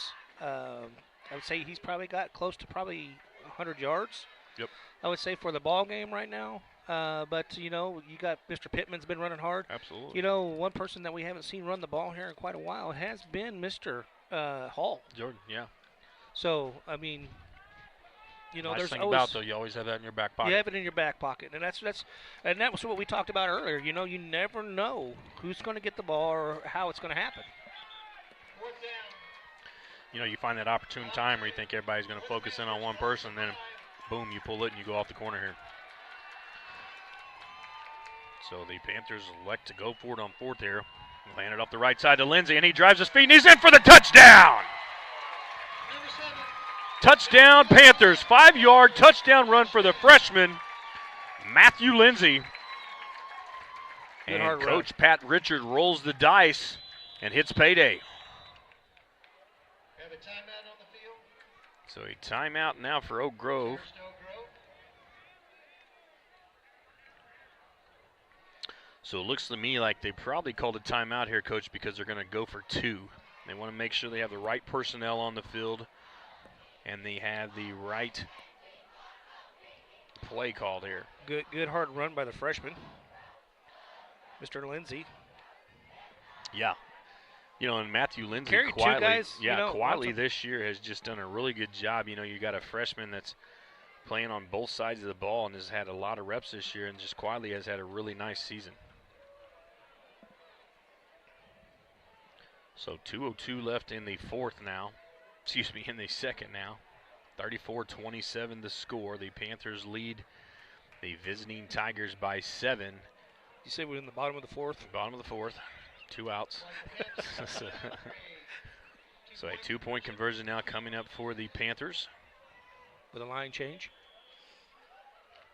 The Panthers will break the huddle and sprint up to the line of scrimmage, and Hall with the full house behind him will take the snap. He'll hand it off to Pittman this time off the right side. He drives his feet, gets a second effort, and he will get the 2-point conversion. So that will put the Panthers up by 9, which guarantees at least 2 possessions, Coach, that Warrensburg would have to tie or win this game, and a key that we talked about. Now, here's where we're at. You know, you got 2 minutes Still got 2 here. minutes left. Yeah. But, Coach, this is to me a huge turning point right here, or an opportunity, you know, to put yourself in a situation where it's a 2-possession ball game. If you can get a stop here or a turnover and either put another one on the board or at least, you know, run the clock out, you put yourself from a game management standpoint in a lot better position. Yeah, you do, and Just a reminder. I would just make sure that we don't let anything get deep and anything get behind you. Right. I let them run up and down the field. You know, as long as you don't score a touchdown, if they even score a field goal, you're still up 6, and you're coming back, and you got another, you know, opportunity after halftime to come out and score. I mean, the Panthers offense has been rolling this evening. No punts. I don't think any punts on either There's team. not been a punt yet. So the punters over there mad, you know what I mean? No. So Perez will kick off now with 2:02 left in the second. This time he is going to kick it on the ground off the right side. It bounces over the initial receiver. Now it will be received by number 5, Ty Carmen. And he is going to be tackled by, I'm trying to get a number here. Jackson Miller, number 42. So 18, Jackson Miller, number 42, Zach Odell. For the Panthers. So 2 sophomores on the tackles here. where is number 12? Kobe Westfall, the quarterback, number 12. His target, Tristan Blue, who has 2 long touchdowns on the night, is the middle receiver. So Westfall in an empty backfield this time. 3 to the right, 2 to the left. Takes a 2-step drop. Now he fakes. Now he cuts. He'll come back to this side. Pumps. Now he'll keep it and run it. And he's going to. Number 1, Kobe Westfall Rambles. So Westfall rambles outside. Number 12 and number 34. And number 84, Keenan Brady, comes up to make a play, and his blind side blocked by Quinn Conley. And that will be a personal foul against number 9 for the Tigers. It's a big play for the Panthers. Huge play, Coach. So a blind side block charged against the Tigers, so that will back them up after a nice gain by the senior quarterback. And they will repeat first down, but it will be moved back to the 20-yard line, it looks like. Be marked off from the point of the infraction. 21. Was that shouldn't that be a 15-yard So penalty? first and 12 now. I guess they must have taken it from the spot. So 3 receivers to the right, 2 to the left. Westfall takes the snap. Now he's going to throw it out there to Conley. He takes it off the right side, and he is an attempted tackle. And then finally, Good tackle Jordan inbounds. Hall comes up and makes the tackle inbounds. Keeps that clock running. So nice open field tackle there by the senior safety. Now Westfall in the gun again. Empty backfield, 2 to the right, 3 to the left. Westfall will take the snap, 1-step drop now. Throw it out to Conley again, and he will be tackled by Matthew Lindsay and Jordan Hall, but not before a gain of about 9 on the play. 2nd down and 1 coming up now. Ball at the 45. Westfall in the hurry up. 2 to the right, 3 to the left. Westfall will take the snap and throws it out to the right. And that is Taylor Smith, and ball's on the ground. And it looks like it fell right back in Smith Taylor's hands, and that will be good for a 1st down. So 1:05 now. The Tigers with 1 timeout. Westfall in the hurry-up offense. Now 2 to the right, 2 to the left. A.J. Smith, a single receiver. Now Westfall rolls to his left. Now cut back to the right. Looks. Now he's got a defender. Fakes. Now he's going to go off the right side. And high steps it down to a 1st down. And, Coach, this kid is hard to keep contained. He is keeping containment, but if you're pursuing, you got to be able to break down and not just run. You know what I'm saying? You got to be able to have your discipline to break down, make him make a play. One thing he does a good job of is setting up those little moves, with a pump fake or just a little jab step. So A.J. Smith, the running back, now they'll put him motion to the left. Westfall takes a 2-step drop, looks, no pressure, looks again. Now he's going to look over his right side, throws it back to Smith Taylor, and he is whacked immediately by the freshman defender, Matthew Lindsay, a gain of about 8 on the play, and it looks like Warrensburg now will take their last timeout. So 36 seconds left in the 2nd quarter here. It's 36-27. The Tigers on the drive here. Ball at the 32-yard line. Burns their last timeout. So a huge MRVC West matchup here for those of you paying attention at home here. The visiting Tigers have beat Pleasant Hill this year. They lost to Odessa by 1 and now are in a battle here down by 9 to the hometown Oak Grove Panthers. So this MRVC West matchup, a huge matchup. Also district implications for both of these teams, as the Panthers will likely play at home or will play at home next week, and it will depend on who we play. It will either be the Summit Christian Academy or Clinton, and it will depend on how those games play out tonight. So here's some scores of that we need to know about. Harrisonville right now is leading Odessa 19-14. Wow. 3:10 left, or 7:52 left in the 2nd quarter. So Westfall now in the gun. The White Hat starts play. Westfall barks out his signals, takes a 1-step drop. He'll look and he'll fire immediately out here to Conley. Conley cuts to his outside. And a good solid tackle there by Matthew Lindsay and Noah Spencer. So a 1st down gain on the play. So 1st and 10 now, ball at the 23-yard line. Westfall will take this ball and snap it to the ground to clock it, and stops the clock at 26 seconds here. Another score to look at. Pleasant Hills beating Summit Christian Academy 14-7. Minute 6 left in the 2nd quarter. What's crazy about this Warrensburg team, though, they beat Pleasant Hill, they lose to Odessa by 1, they lose to Harrisonville. I mean, it's just it's a mix-up in the MRVC West right now. Well, any given Sunday, I guess any given Friday, right? Anything can happen. Absolutely. So Westfall now takes the snap. He's going to roll to his right, being pursued from the backside. And again, the Panthers have a hard time putting their hands on Mr. Westfall as he runs out of bounds for another gain of about 9 play. So, Coach, that has to be a focus of this defensive staff for the Panthers at halftime, you'd think. You got to have your defensive ends have a responsibility to keep him inside that pocket. Well, in that time, there's been a couple times tonight that the offensive tackles just run our defenders upfield, and he just cuts right underneath them too. So doubles formation here. Westfall in the gun. A.J. Smith the back. Now he's going to swing to his left side. He throws it out there to Conley, and it hits Conley in the hands, and he drops it. There is a flag in the backfield, so I'd say that's probably going to be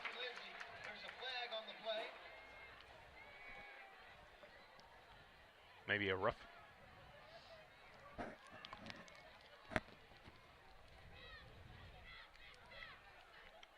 Holding against the Tigers. Holding against the Tigers there. So a huge call on third down there. Maybe the defensive line, maybe they could come up with some kind of stunting instead of just going straight up. You know, maybe mix it a up loop a where little bit, you loop crash it. and loop. Yeah, Yep. crash and loop. You know, something to get the offensive line out of sync. You know. Yeah. With just rushing 3. So 12 seconds left here in the second. Westfall, the quarterback.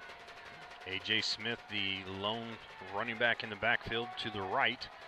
2 receivers to the right, 2 receivers to the left. Westfall steps up, looks. Now this time he's going to throw it deep, and it will go out of the back of the end zone. So 4 seconds now, and you got to think that the Tigers will bring in the senior kicker, Rylan Henry, who in warm-ups was booting significant field goals here, so we'll see if he can put it through here with 4 seconds left in the second, with the Panthers currently up by 9, 36-27. Also on the evening, Noah Spencer with 1 blocked kick already. You got to be aware of the fake here too, and Spencer runs, and he's going to pick it up, and that's Westfall, and that's exactly what he does, Coach. You got to tackle him here. Tackle. He splits it back. Razzle dazzle. Way to end the first half. I'm not real sure. I don't know if that was Mason Weber that caught that lateral or so. The band is on the field. Blow the whistle. Blow the whistle. So we will take you to halftime here, 36-27, 20-minute halftime here. Enjoy the sound of Panther Pride. Also, the senior band members will be recognized here. So we will be back in 20 minutes. Your current score, 36-27.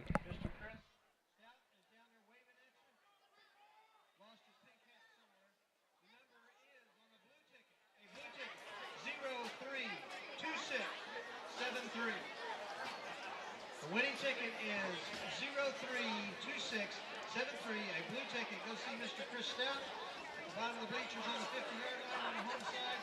It's $160 to the lucky winner.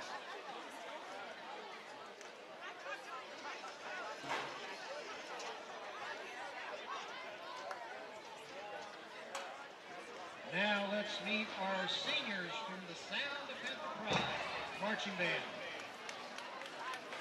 First up, Karin Omalov,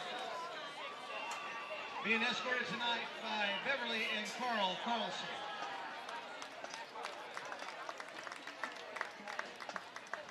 Next is Michael Dean, being escorted by Jeremy Dean. Our next senior is Carmen Durker, being escorted by Joni and David Worth.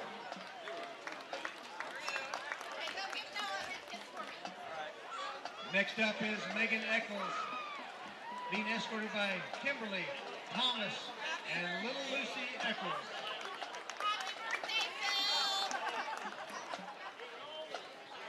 Next is Bradley Guernsey, being escorted by Jody Stark, Austin Johnson, Pam Schmidt, and Brian Guernsey.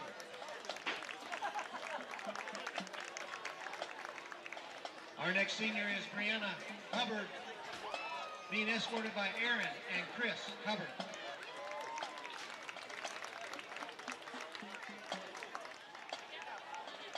Our next senior is Abby Jowers, being escorted by Kara Moore.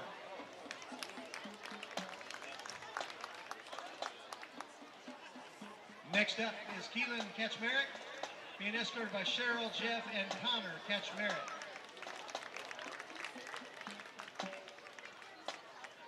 Our next senior is Nia Lamel, being escorted by America Fuimoono and Zandra Fuimoono.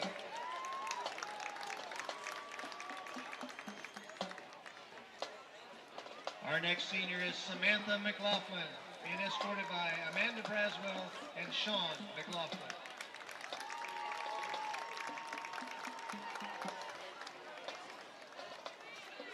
Next, Sam Meyer, being escorted by Matthew Meyer.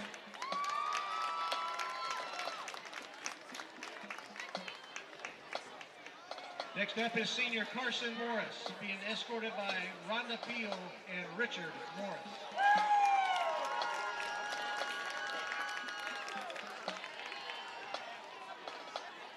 Our next senior is Braden Munson, being escorted by April, Dean, and Joe Munson.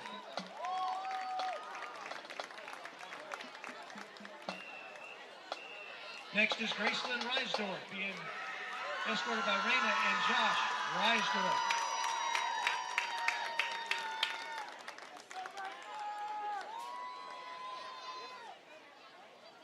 Our next senior is Emily Taylor, being escorted by Tiffany Stanfield and Travis Taylor.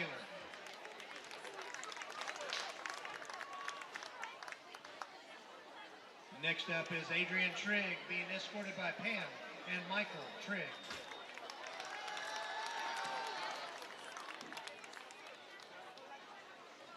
Our next senior is Eli Turner, being escorted by Cherie, Matthew, and Madeline Henley.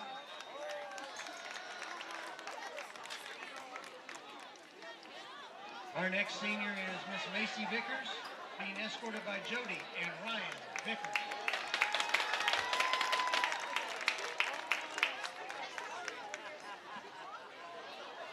Our next senior is Mr. Lauren Williams, being escorted by Stephanie and Troy Williams and Pam and Casey Franklin.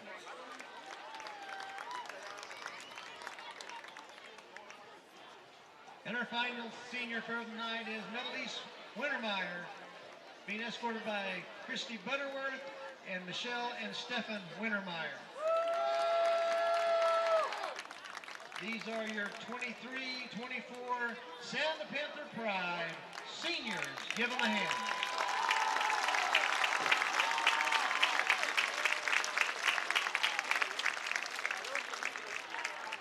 And after a brief Kodak moment, they're going to take the field for their Sound the Panther Pride halftime show.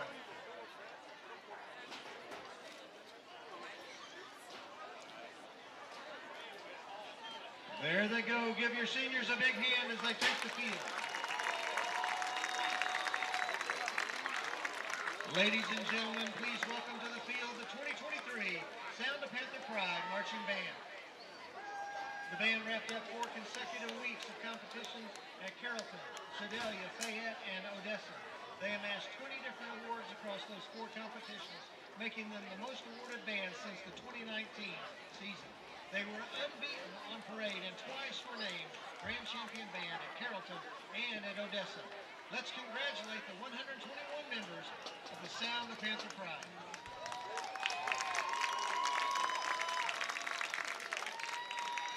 Seniors tonight is a tribute to you, the dedicated and talented musicians that have been a part of Oak Grove Instrumental Music for 7 years.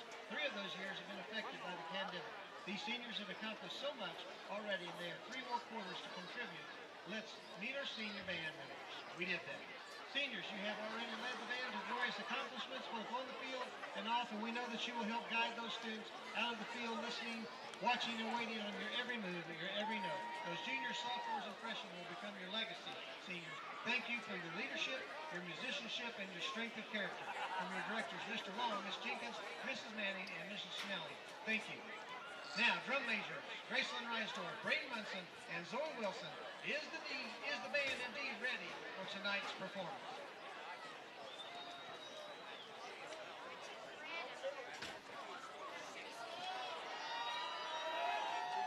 Then grab your seat and prepare to cheer the sound of Panther Pride.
As the band exits the field, we would like to invite the entire community of Oak Grove to our marching awards night at the Oak Grove Middle School on Thursday, November the 2nd. Band boosters are organizing a meal, an auction, and some fun and games as they hope to raise money for new signage on their band trailers. This event will be the last chance to watch our indoor color guard and annual drumline glow show. So bring the family for dinner and invite your neighbors on November the 2nd to the Oak Grove Middle School. We'll see you there. One more time, give a hand for the sound of Panther Pride Marching Band.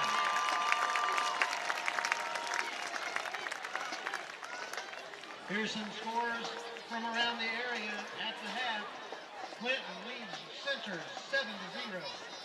Knobnoster leads Holden 8-7. At the half, Harrisonville 35, Odessa 14. At the half, Pleasant Hill 14, Summit Christian 7. And also at the half, California leads Hallsville 20-6. Now turning the mic back over to the one and only Randy McLean, Mr. Oak Grove. Thank you, Pastor Pritchard, for another amazing job.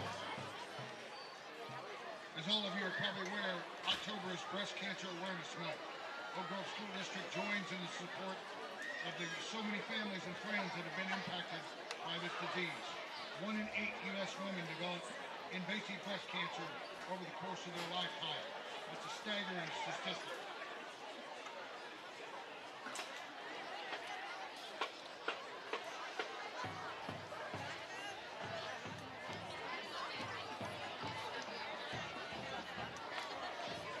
Nearly all of us have had a loved one or a friend diagnosed with breast cancer.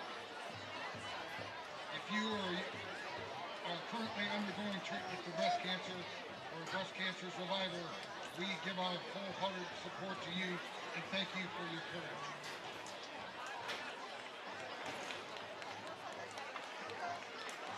I want to give a shout out to our sponsors, our Panthers Stadium sponsors, for their yearly contribution to the Oak Grove R6 Activities Department. If you're interested in becoming one, please contact Activities Director Mr. Darren Selke at 816-690-4152. Our platinum sponsor is Commercial Bank of Oak Grove. Our gold sponsor, First Baptist Church of Oak Grove, Jake's Industrial, State Farm, Jeff Jennings, New Life Church of Oak Grove Chiropractic, Bird Automotive, Centerpoint Hospital, and Fitz Osborne Real Estate. Our silver sponsors, Karen Lux with Realty Executives, Rates the Realty Group, and Socket Fiber Internet. Remind you again, the Oak Grove Athletic Booster Club has a trailer with great apparel. They're having a $15 t-shirt sale. Also, shout out to Tim and Evelyn Morrow, who won the $160 50-50 raffle and donated it all back. Thank you so much. We appreciate you.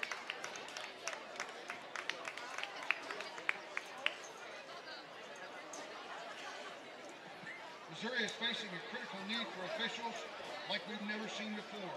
All sports are in desperate need of officials at all levels of play. If you have any interest or know someone that would like to give back the sport they love, please call the high school office at 816-690-4152. Oak Grove R6 has a huge bus driver shortage. Many after-school events have already been affected by this shortage. Interested applicants should call the AD's office again at 816-690-4152.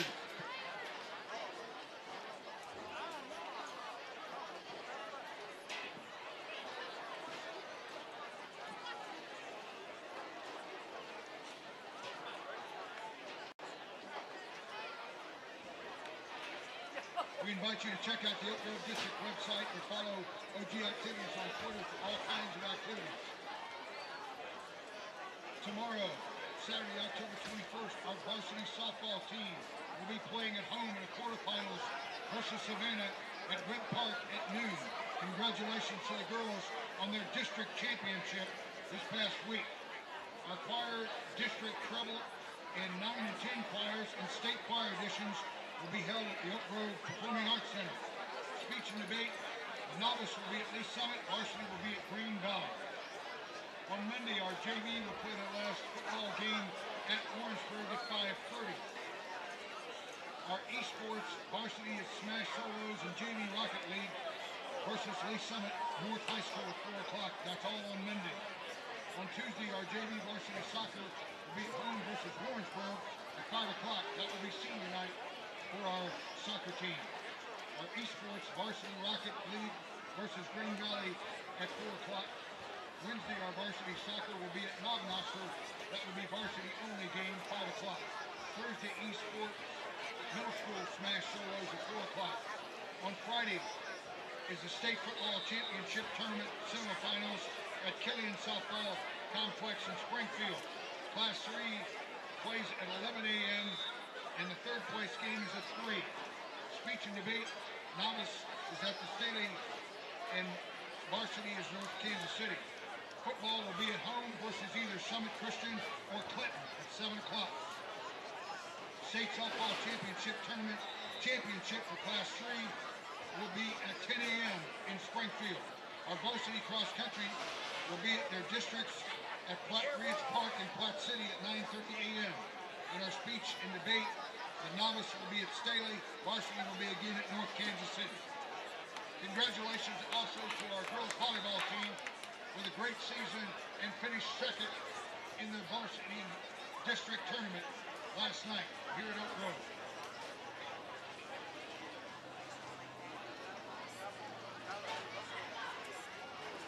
Thank you again to all of our seniors, our senior band parents, our senior football parents, our senior cross country, and senior golf, and senior cheer team members. Thank you so much, seniors, and thank you, senior parents and guardians, for all your support and dedication of your amazing young people. And thank you for sharing them with us.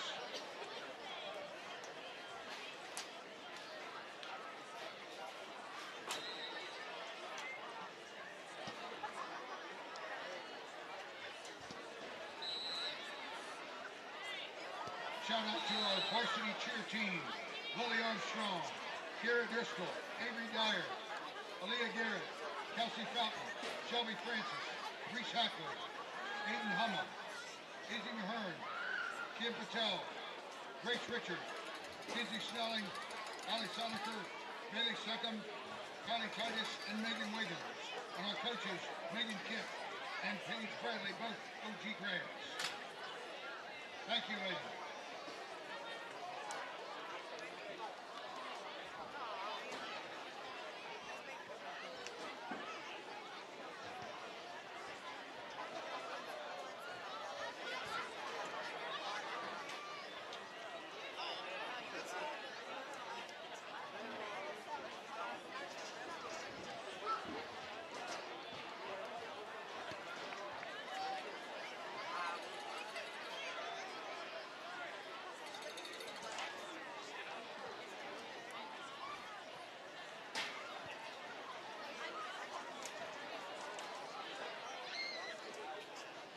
After winning the toss and deferring, the Panthers will receive beginning in the second half here. This RBC West matchup.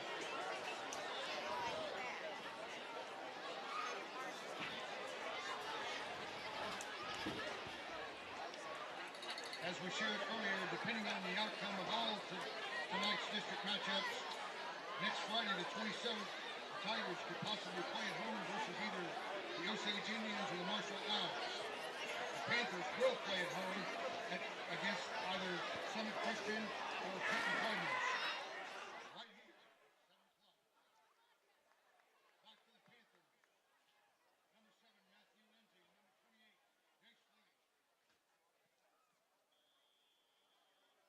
Jace Lee. All right, welcome back to Panther Stadium here as we get ready for the second half kickoff. So the Panthers from Oak Grove with a 9-point lead here will get the kickoff for the second half, and kicking for the Tigers, number 3, Rylan Henry. So this time he'll kick the onside kick again, and this time the Panthers are ready. And Coach Marsh, you called it. Woo!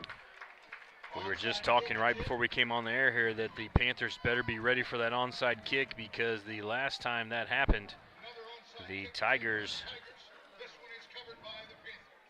executed it flawlessly and recovered it, and that time the Panthers come up and make a play. So a good play there by Ford Greaves.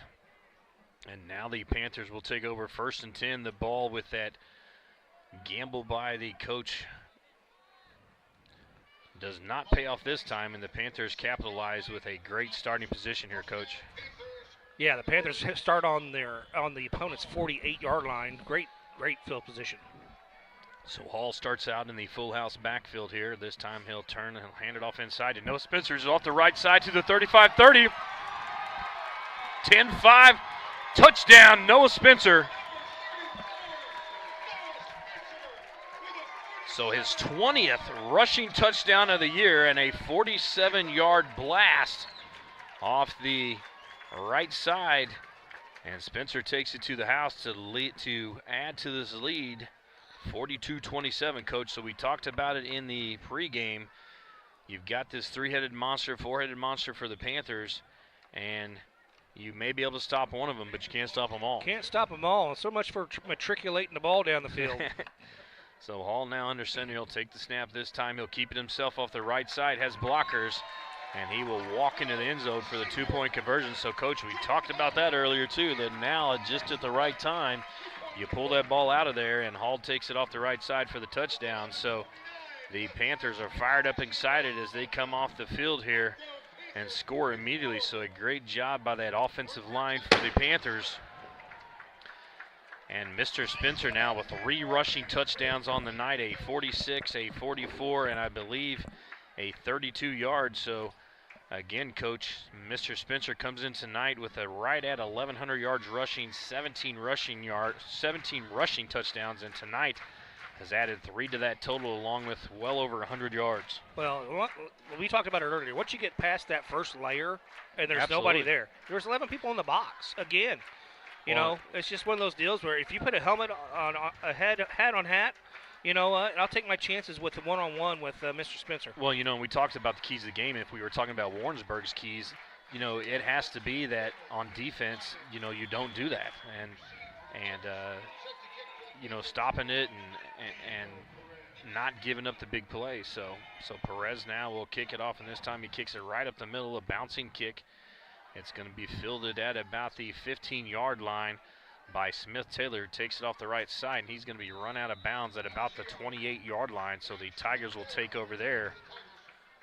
1st and 10. So Coach Cavanaugh for the Warrensburg Tigers comes out and gambles off the bat, right off the bat, and it does not pay off for him as the Panthers and Noah Spencer take the ball off the right side for a 46-yard touchdown run, and the Panthers now up by 17. Now it's big here to come out here and get a stop with this offense, with this defense.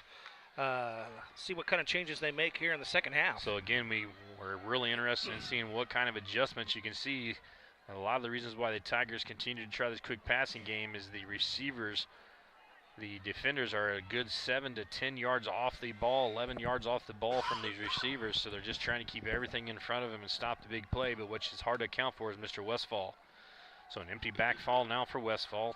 Takes a 2-step drop, looks, throws it over, and that's going to be caught by Conley right between two Panther defenders. So defending on that play, Jordan Hall and the freshman Matthew Lindsay, and Westfall drops it in the basket between two defenders for a big gain there. Now a 1st and 10 for the Tigers, and they go right back to business here. 3 receivers to the right, 1 to the left. This time he hands it inside to number 4, A.J. Smith. And Smith will take it down for a gain of about 5. 2nd and 5 coming up for the Tigers. Ball on the near hash here. A beautiful night at Panther Stadium. 11-12 in the 3rd quarter here. The Panthers lead 44-27. This is Tracy Kemp. I'm joined by Mr. Jason Marsh here in the booth as we call this MRVC West matchup. So Westfall in the gun. 3 receivers to the right. He fakes it. Now he's going to take it off the right side and keep it. Makes a little juke, cuts it back inside, is defended by Jordan Hall, who comes up, and then Will Jennings all the way from the backside. A great effort play by Will Jennings there, coach, as he runs all the way across the field and chases down the quarterback from the backside. Most definitely. And what I do like to see is Jordan Hall is coming up, but he's not coming up with discipline. Right. You know what I'm saying? Absolutely. That's something he could fix. He Right. could get there. But don't come up standing straight up. You're going to break down. You know, we always talk about when you get up, you get a breakdown position, Right. get low. Absolutely. And, make him make a play and to make a good open fit tackle. So Westfall this time will hand it off inside again, and they fight for the goal line, and it looks like it is going to be in. It is going to be a Tiger touchdown. So A.J. Smith off the right side immediately answers. So in a little bit over a minute here in the 3rd quarter after the Panthers ring the bell to start, now the Tigers come back and answer with 6 points of their own, and we are 44-33 with 10:30 left in the 3rd quarter. And coach, you've got to always be aware that Westfall is the holder there, and we saw it in the first half where he took the ball and took it off the left side right at the end there. So, but always be aware of that at the back of your mind. So the snap down, Westfall holds, and the kick is up and through. So Rylan Henry with a PAT pulls the Tigers within 10 here. 10:30 left in the 3rd, 44-34. Not a whole lot of defense here tonight. So with over 10 minutes left in the 3rd quarter, we've already scored 78 points in this game, and we have a lot of football ahead of us here. But, Coach, it's one of those, you just got to keep answering the bell, man. I mean, Yep.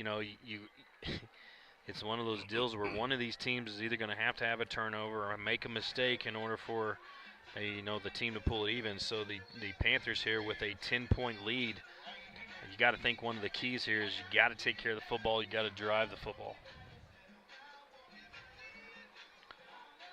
So the Panthers will go out on kickoff return here again. 2 onside kick attempts tonight by the Tigers as Rylan Henry, the senior kicker, lines up. Last time they attempted the onside and it was recovered by Ford Greaves, and we'll see if the Tigers elect to kick it deep this time. It's a little running onside kick that Henry likes to do here. And this time he'll approach it and he will boot deep. And that will go into the end zone for a touchback. So Coach, having a good kicker in high school football is quite a weapon. It is a game changer. Absolutely. You leaves your options open. Well, and, just like that, I mean, the Panthers were up earlier by 2 touchdowns, and just in the, blink of an eye with a well-executed onside kick, the Tigers pull back, and then the Panthers answer and get a turnover with the pick 6, and it's just been a really entertaining game to watch and call tonight. So the Panthers come back out again now, full house backfield, Hall under center. This time he'll hand it to Pittman off the right side, and he is going to be hit at about the 25-yard line and brought down by several Tiger defenders. So a gain of about 6. So number 44, Logan Pittman, continues to run hard tonight, and it looks like we have a Tiger defender down on the field. So we certainly hope that young man is okay. Looks like somebody came right down on his legs there.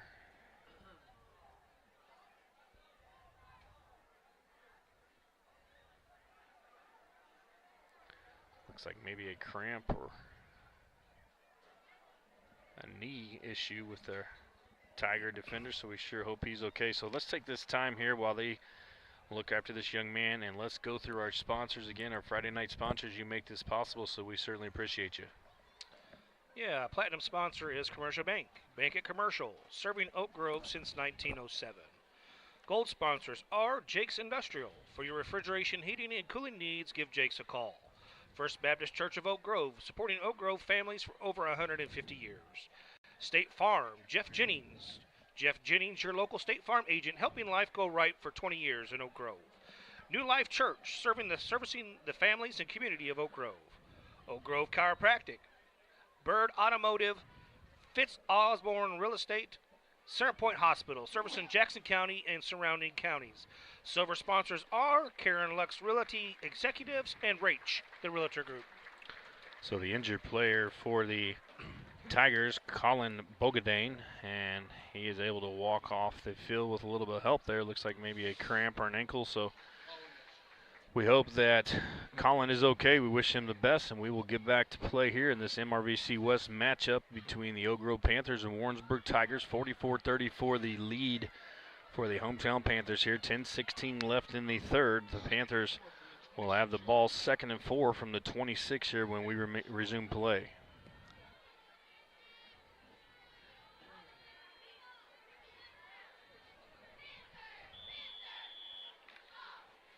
So the Panthers break the huddle and sprint to the line of scrimmage. Full house backfield now for Hall. Hall takes it this time, hands it off the right side to Pittman, who gets his hand on the blocker, and he will be tackled and brought down at about the 35-yard line. A strong run there by Pittman, brought down by Jalen Rubel, the freshman defensive back. A run good for a first down for the Panthers as the Panther ground game continues to grind away at this Tiger defense. Hopefully to continue to grind down on that clock. Absolutely. Full house backfield now. Hall will take the snap, hands it to Pittman off the left side this time. Off the left, he's out to the 45, breaks it to the outside 50, down to the 45, the opposite 43-yard line, and is tackled from behind. And another nice run by the junior running back, tackled by number 45 on the play, and that is Ben Florida. Not brought down before a first down for the junior quarterback. The junior running back, Logan Pittman. A great run again. This Panther backfield having a lot of success tonight, Coach. Well, with the misdirection, you got a three-headed monster back there at all times. Absolutely. So Hall this time under center, takes the snap. This time he's going to hand it off inside to Spencer, and he's down to the 20, 15, 10, 5, touchdown. And that's going to be number 4, Noah Spencer, with another 42-yard touchdown, and that is his 4th one on the night. So Coach's 21st rushing touchdown on the season. Give that guy a Kurducken. Kurducken. Definitely needs a game ball, I'll tell you that. Absolutely. So again, he gets in behind those Panther offensive line, busts to the outside, and finds himself in the end zone again. So several touchdown runs, over 40 yards tonight. The thing is you're just starting to see a little bit of defeat in Absolutely. those defensive backs. Once he got past that line of scrimmage, where they just the pursuit just kind of stopped. Well, Coach, you know, we talked about that's just the chance you take when you're putting 9 to 10 people in the box. If you get down and you seal that off and he stays in that pocket and then bounces, you're not going to see him and you're definitely not going to catch him. Well, you know what? We've been talking about these running backs tonight. What about that offensive line? Absolutely. Offensive line has been taking care of business. So let's take a chance and talk about those. You know, you got Logan Holtz, Zach Bryant, Grant McGinnis, you know, Elliott Atwell, Owen Blanchett, Jacob Risberg, Mason Morris, Keenan Brady. I mean, all those guys that are subbing in and out of there, you know, Grady Hudspeth. Obviously, Coach, if you're averaging 376 yards a game rushing, those guys up front are doing something right. So the Panthers now up again by 17. And this Perez. might be the most points the Panthers have scored in a few years. Absolutely. And, Coach, we still have 9:12 left in the third here. So Perez now will elect to kick off back deep. Smith, Taylor, and Carmen. And this time Perez will kick it on the ground, bounces off the Warrensburg receiver, and he picks it up and gets what he can get. But a good job by that young man. And that is Ian Taylor on the return, the senior. So with that play, the Tigers will take over 1st and 10 with the ball at the 43-yard line. And Kobe Westfall, the quarterback for the Tigers, having a good night himself, will start out in an empty set with 2 receivers to the right, 3 receivers to the left. Westfall stands about 4 yards behind the center here. Calls out his signals, 2-step drop, looks to the right, and this time he'll throw it to Smith Taylor, and he makes a great move to the inside and then cuts it to the outside for a big gain here. So a gain of, we'll call it about 19 on the play. So Westfall complete to Jack Smith Taylor, and the Tigers move the sticks here. These And skill position guys have a lot of wiggle. And neither one of these teams have an answer for the other team's offense.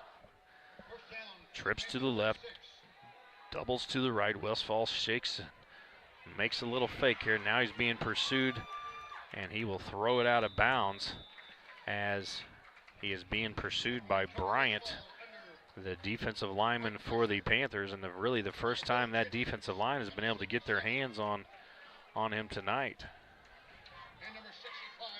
So do a little bit better job there of keeping him in the pocket, staying in their rush lanes. It's and like the result. Three down linemen and 4 down linemen. So AJ Smith now. So there's one of those adjustments you're talking about, Coach. AJ Smith is the lone back, and it is handed off inside to him, and he is going to be tackled on the backside by Logan Hulse, the senior. So a good stop there for Hulse. So just what the Panthers need here. We'll put the Tigers in 3rd and long, and in the first half, Westfall burned the Panthers several times on 3rd and long here without being able to keep them in the pocket. So we'll see if this adjustment by the Panther defense will do just that. So this time, trips to the left, 1 receiver to the right. A.J. Smith, the single back. Now Westfall takes the snap, 2-step drop, looks. Now he throws it over the middle, and Smith Taylor is wide open. So for the 3rd time tonight, a simple post route and finds pay dirt, as this time it is Kobe Westfall, the junior quarterback, complete to the junior receiver, Jack Smith Taylor, and a 40-yard touchdown. So just like we talk about Noah Spencer, Coach Westfall has got to be getting up there and passing yards and touchdowns. I would say so. That's at least his 3rd or 4th. That's his 4th passing touchdown on the evening.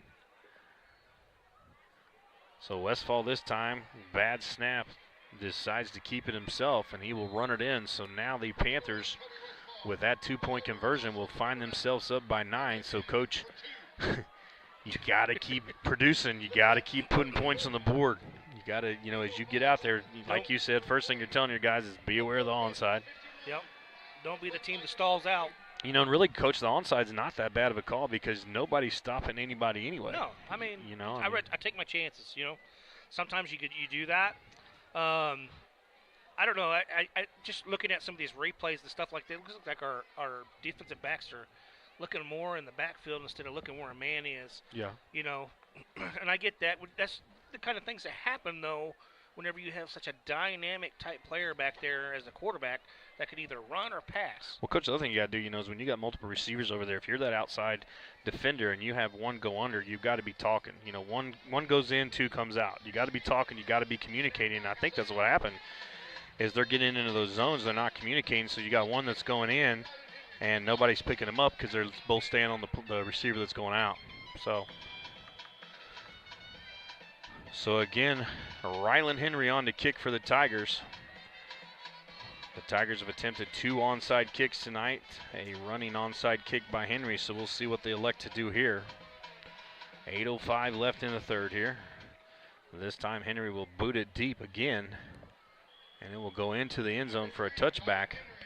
So the Panthers will take over on the 20-yard line. So those of you just joining us here, a high-scoring game here as we've already scored 93 points in this game with 8 minutes left in the third quarter. The big difference in this game right now, a pick 6 in the first half by the junior Tristan Garrett as he takes it 56 yards to put the Panthers up by 2 possessions.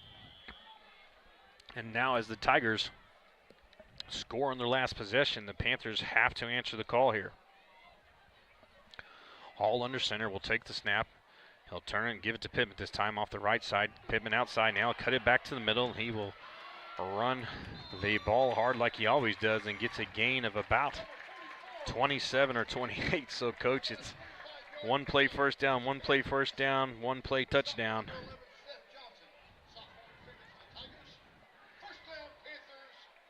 But you're never going to tell your kids not to give great effort, but you almost want to slow the game down a little bit. Well, there's still 7:46 left in the third quarter. Panthers in that full house backfield. Hall takes the snap. He'll hand it off to Pittman off the right side again. He follows both of his blockers up through the hole. And gain of 7 yards on the play, Logan Pittman, who also has a rushing touchdown on the night and several rushing yards. The workhorse tonight for the Panthers. Noah Spencer, the dynamic big play tonight. And then Matthew Lindsay with the touchdown Absolutely. as well. So you've got Lindsay with the touchdown, Pittman with the touchdown, Spencer with 4 touchdowns. Hall this time again will hand it off to Pittman off the left side, takes off the side. Now Pat cut it back. Now he's to the 30, 25, 20, 15, 5. Touchdown Panthers! So a 47-yard touchdown by the junior running back, Logan Pittman. And we were just talking about him. The workhorse for the Panthers says, well, I can take it to the house as well. So his second touchdown run on the night, a nice run where he starts off the left side of the line, cuts it all the way back. Coach, on that cut, if you notice, he got one of those defenders turned completely around. So one thing I really like about this Pittman kid, well, there's not one thing. There's several things. Number one, Coach, he always seems like he's getting positive yards and he's falling forward, Always falling forward. There's very rarely a time that he gets hit the first time that he goes to the ground. But, Coach, he just gives great effort, man. He's just a worker, and he likes getting after it. So Hall this time again will feed it to – no, this time he's going to keep it off the outside, and he will score on the 2-point conversion. So, Coach, you mentioned that in the first half. We hadn't seen Hall in a while, but now on 2 different occasions, just at the right time as you're feeding the ball to your junior running back, Hall pulls it out, takes it around the edge, and scores. This could be where the Panthers have that difference and that advantage with the 2-point conversions Absolutely. going on. Yep. I'll give you 7, or I'll take 8. Right. That keeps adding up. Now you're with another two possession lead, or what is that? Yeah, I mean, we're up by 17 here, so, a 3-possession ball game, really. Yep. So, Yep. But again, Coach, you just got to keep answering the call. So, again, less than 1 minute. And the Panthers take it down and score. So, again, Diego Perez getting work. Coach, have we seen a punt tonight? Yeah, in pregame, I've seen them. That's right, because that's the only one we've seen, man. I'll tell you what. And they both did well. Let's put it that way. The kickoff and kickoff return are going to have a lot of film. Man, they must have a DJ rolling the music tonight out in there. Must be now the Panthers says, hey, we're going to get in on the party. Somebody touch it, somebody touch it, somebody touch it, somebody touch it. And the Panthers try to take a play out of the Tiger playbook but just don't get it far enough, about 3 yards short, 2 yards short. So the Tigers, smart heads-up play by the receiving team there, do not touch the ball. And since it doesn't go 10 yards, possession will take over right where the ball was downed. So the Tigers now, and again, Coach, we talked about that. It's really not a bad call because you're not stopping them. And you know what? If you can get a possession, it is what it is. So Panther defender sprints off the field here. 3 receivers to the right, to the left. Westfall, a big night tonight. Four passing touchdowns for the junior quarterback. 2-step drop now, looks to his right. He's going to throw it over the middle again. And a post route. And Waller and Hall this time say, Mr. Conley, we are going to make sure that you do not complete this pass. You know what I like to see? Maybe just a little bit of coming out of that zone a little bit, going man-to-man, challenge them. Or even, Coach, go man under zone over the top, jam those guys off the line of scrimmage, because what you got to redirect them, and you've got to take them out of their rhythm, man, because Westfall's just standing back there waiting for that guy to hit his landmark and throwing it. Yep. No, I agree. I mean, obviously one of the things you do, you get up in their face, you redirect them, you take that timing off. And also the thing that can do, Coach, is it can create some time for your defensive lineman to get home. So 1st and 10 now for Westfall and Tigers. Trips right, doubles to the left. Westfall in the gun, stands about 3 yards behind the center, takes it, looks to the right, immediately throws it off to the right side, and that is complete to Tristan Blue, the junior receiver. And that will be close to a first down depending on the spot. And it will be short by about a yard, so 2nd down and 1 coming up for the Tigers here. Westfall directing traffic. Staying in the empty set, 3 receivers to the left, 2 to the right. Coach, you always got to be aware of the quarterback draw here. Westfall 2 steps, looks to his left, and he's going to pull it up and run to his left now. Looks back, throws it to the middle, and it is going to be knocked down.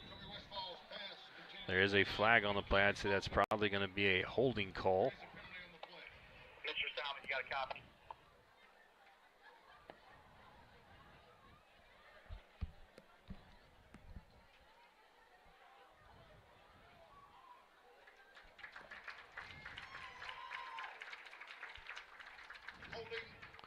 So holding the call against the Tigers, so that will back them up as Westfall there attempted the pass across the middle. So the Panthers will elect to take the penalty. 2nd down and 11 coming up for the Tigers. Ball at the 34-yard line.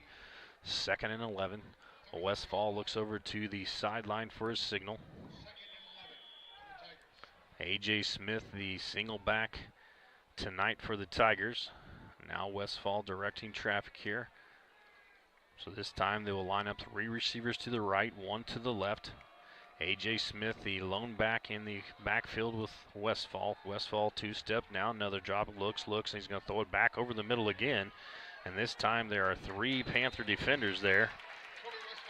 As again, the Tigers attempt to go to that long post pass to the junior receiver Tristan Blue, and now the Panthers have 3 defenders on that. So, Coach, the Tigers continue to go back to the same play that they've been successful with all night, but it does look like the Panthers have made some adjustments, at least in their coverage. So empty backfield now for Westfall. 3 receivers to the left, 2 to the right.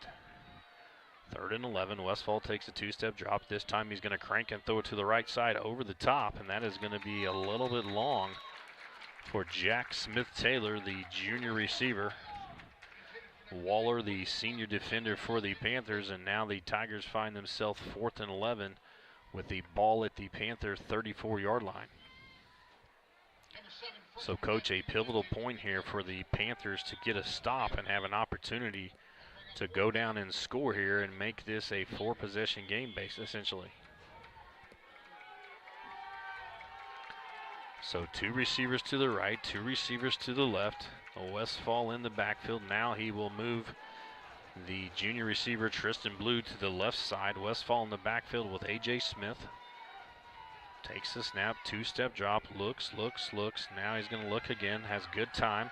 This time he'll throw it off the right side, and that is complete to Conley, and he will take it in for the touchdown. So another touchdown strike for the junior quarterback, his 5th passing touchdown for the evening, a 34-yard touchdown pass to the senior Quinn Conley, and the defender came up and tried to make a play, but it was either, Coach, they were either going to make the play or give up the touchdown, and unfortunately they just were there a second late. I mean, they had the right coverage. Right. Looks like they had the right coverage. You know, if you hesitate, this was sometimes there's a little bit of hesitation that's going to end up costing you, especially when you got receivers with good speed. You know, and so much too is just getting that back pedal, getting out of that Yes. break, and you talked about earlier. You know, how are you using your sidelines to your advantage? How are you using that? So Rylan Henry now on to attempt the extra point, and it is going to be good. So now 5:46 left in the third. The Panthers again find themselves up by 10, 59-49. the ball boy had to go retrieve that from Buckner, Missouri. Both of these legs are ridiculous tonight. I tell you what, Tracy, looking at this team, Oak Grove's a Class 3, Warrensburg is a Class 4. Yep. They're going to give somebody some fits, this Class 4 team, with this quarterback and the way this offense runs. No, Coach, and you know, I think they're probably one of those teams that they can get ahead, they're hard to catch. You know. I can see that. But they got to have, I mean, you know, what I like about Oak Grove, Coach, is, you know, they just continue doing what they're doing. They're live and die, and they're doing a good job of it. And it's kind of one of those, if it ain't broke, don't fix it. But Coach, they're also doing the same thing on the other side. yeah, I mean, exactly. I mean, it is one of those, you know, at some point, one of these defenses have to step up and make a big play or get a stop. There's only been really one possession was tonight. the pick six. Absolutely, and that's really been the only possession. We had 2 picks tonight. The only possession where, you know, we've got that stop. Gotcha. So this time this will be fielded, taking up the right hash. Jace Lee with the return, and he will be tackled down at about the 32-yard line. And that's where the hometown Panthers will take up shop here. So Coach Pat Richard and his offensive staff talking to these guys right now, and I'm sure he's telling them exactly that. You know, guys, hey, we're in a dogfight here. We've got to pick up our defense. We've got to take the initiative here and continue to score points. And Coach, that's what you have to do as a team.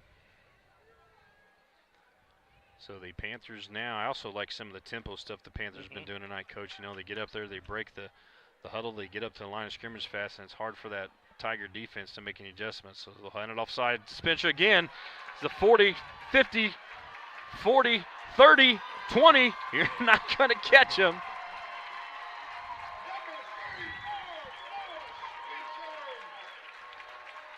So, Coach, a 68-yard touchdown run by the junior Noah Spencer, and that is number 5 for Mr. Spencer tonight.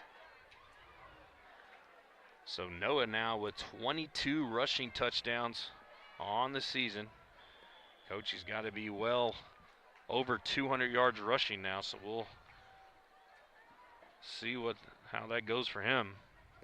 But a big night for the junior running back, a big night for the Panther running game, Coach. Well, the thing is that you're punching and punching and punching with 44. 44 is going to get your hard yards. Yep. Then your home run guy is going to be your 34, and then all of a sudden back doors are going to be number 12, you know, running right back to the other side. 66-49. Over 100 points scored, and we're not even 5:24 left in the third quarter.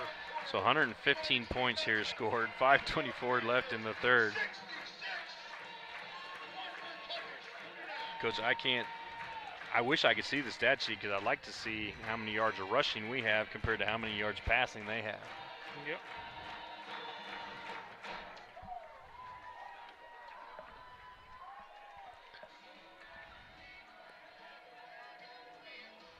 So 5:24 here left in the third. Score 66-49. The Panthers up by 17 here. And Diego Perez will come out once again to kick off for the Panthers. Neither one of these teams on defense have an answer for the other team. But just like that also, each team continues to answer the call.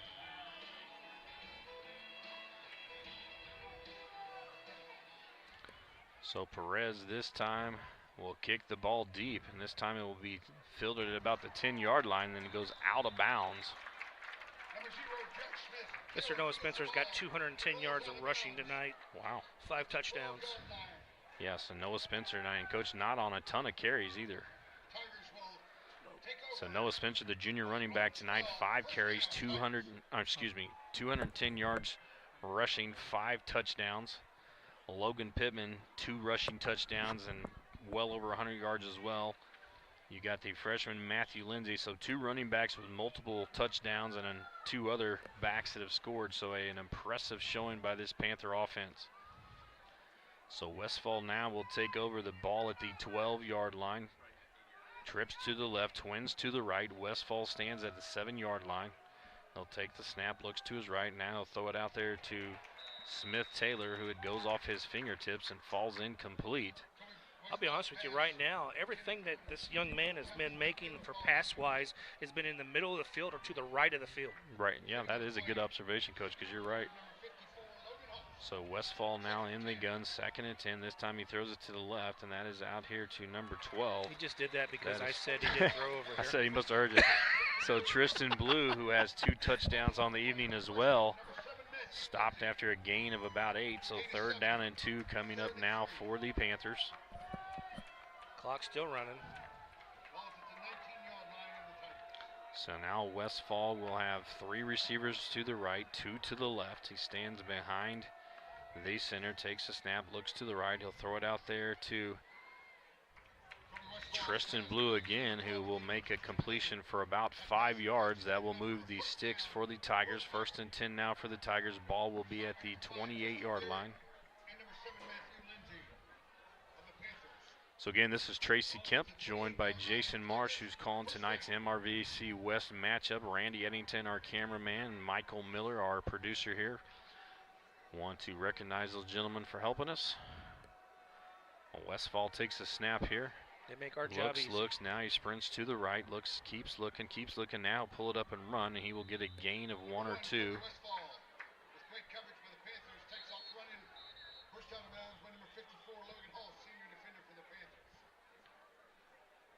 So shaking up on the play for the Panthers, number 88, Devin Folks. So Cole Webster will trot out to see if Folks is all right, so he hopes he's okay. Looks like he's jogging off the field here. 2nd down and 9 there after Westfall scrambles to his right and gets a gain of 1. So the referee signals for the play clock to restart. Now he'll start the game clock.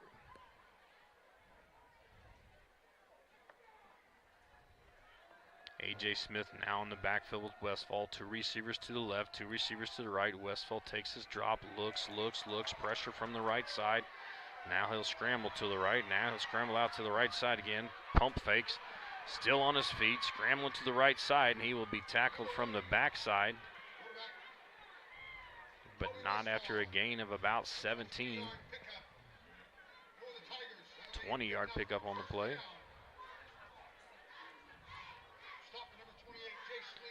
Jace Lee on the pursuit and the tackle for the Panthers, but not before Westfall gets the 1st down. So, Coach, the Panthers, who were in a 4-man front, have went back to that 3-man front. Westfall in the gun, takes the drop, looks. And this time I will throw it down the middle again, and he throws it up. We got 3 defenders with 1 receiver there, and it is intended for the senior Quinn Conley. Falls incomplete. The only thing I don't like seeing about that, though, that 1 receiver is behind those 3 defenders. Yeah. I mean, you're playing deep enough. There should be no reason why somebody should be getting behind you. I'm sure that'll be a conversation that coaches will have at some point. So 2nd down and 10 now coming up for the Tigers. The visiting Warrensburg Tigers trail 66-49, 3:40 left in the 3rd. 3 receivers to the left, 1 to the right. Westfall will take the snap, 2-step drop. Now he'll scramble to his right, pursuing several defenders for the Panthers, and that ball is going to be caught and will be advanced for a 1st down out there to A.J. Smith. A gain of about 12 as Westfall again uses his legs to extend the play and is able to find the sophomore running back for a 1st down completion. So 1st and 10 again now for the Tigers. Ball at the Panthers' 41-yard line. Empty backfield for Westfall. 3 receivers to the left, 2 to the right. Takes a snap, looks to his right. Now he'll throw it out there immediately to Smith Taylor. And coach, that should have been called as pass interference. They are throwing that ball out there and blocking out in front of it. If you look at the replay here, Past the 5 yards. Absolutely. Number 4 was out there blocking before the ball was ever caught.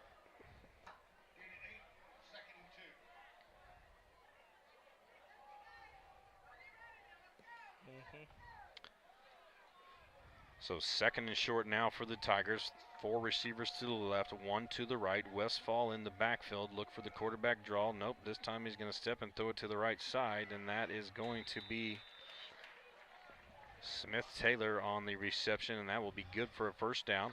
Yeah, we're not stopping them. At least this is eating up some It time. is eating some clock this time, so keeping everything in front of them. That looks like what the Panthers are doing here, Coach. They're trying to keep everything in front of them. Westfall now, a little double move, and he throws it over the top, and an easy touchdown.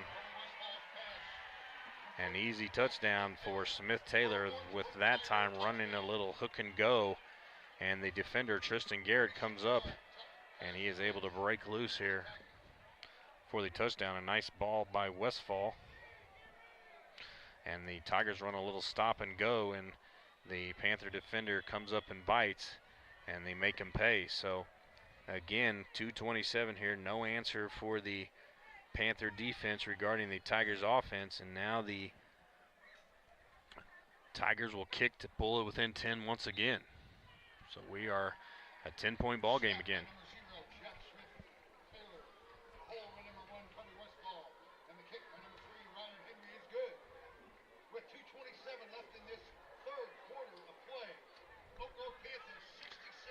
So not only if the Panthers get a stop, but also if the Tigers get a stop, it could be a huge change in this game either way. Either way. I think the first team that gets to 80 will probably win the game. And this is definitely the appropriate song for this.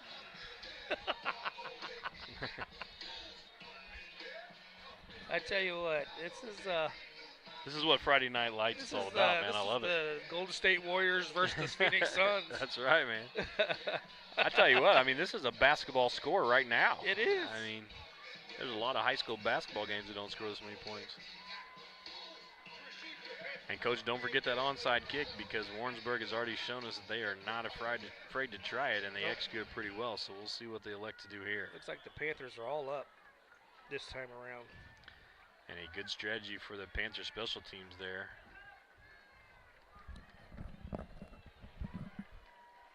So Rylan Henry on to kick for the Tigers.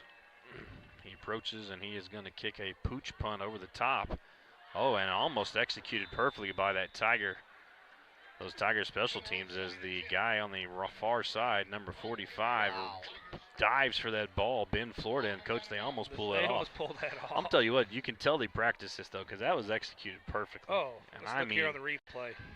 To see a high school kicker do these types of things is pretty impressive. Right, I'll tell you what, arms. yeah, all he's got to do is catch it, and they got the ball right there, and that was absolutely perfect. Now the Panthers got good field position again. Absolutely. So, again, the Panthers, and, you got to think the Tiger coaching staff is thinking, why not? Well, the thing is, did he touch it? If he didn't touch it, the ball goes out of bounds. It should be at the 35. At the 35, right? yeah. I think he did touch, though. I think it hit him in the hands. So 1st and 10 now for the Panthers. Hall, the senior quarterback, will be under center. Full house backfield here. They'll hand it off to Pittman off the right side. Cuts it back to the inside, out to the 50. Spins and makes him smell small and makes that defender miss. A good for a 15-yard gain by the Panthers.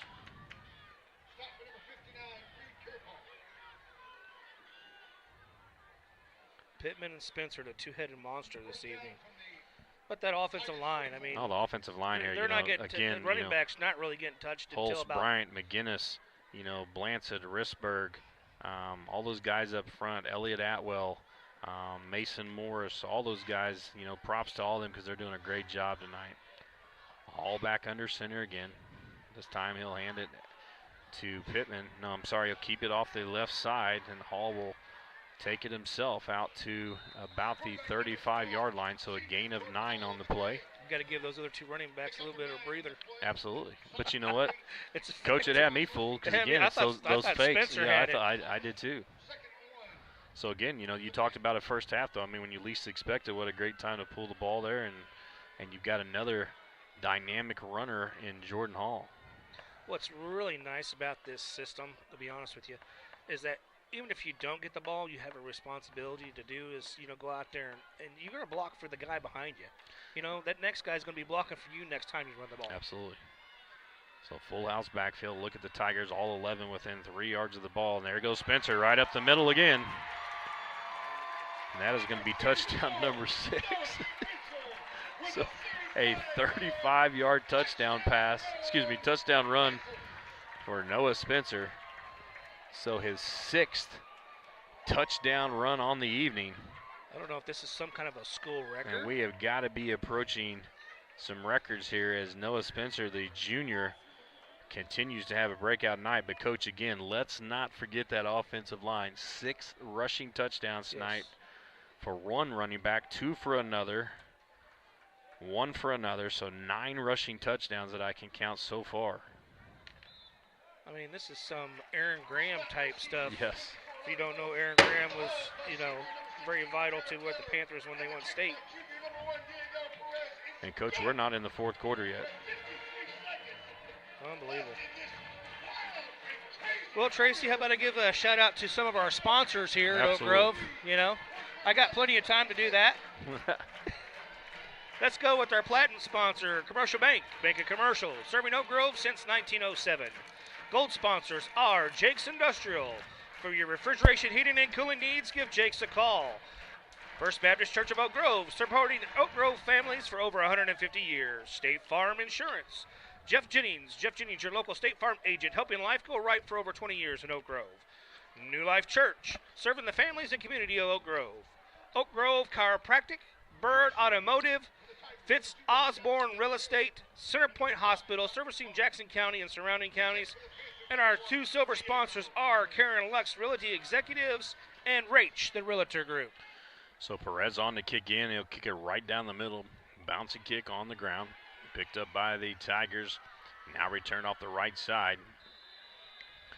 That is Ian Taylor, the senior running back.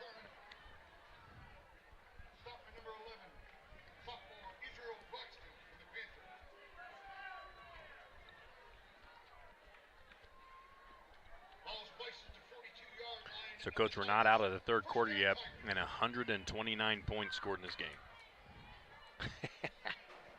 And no three-pointers. No three-pointers.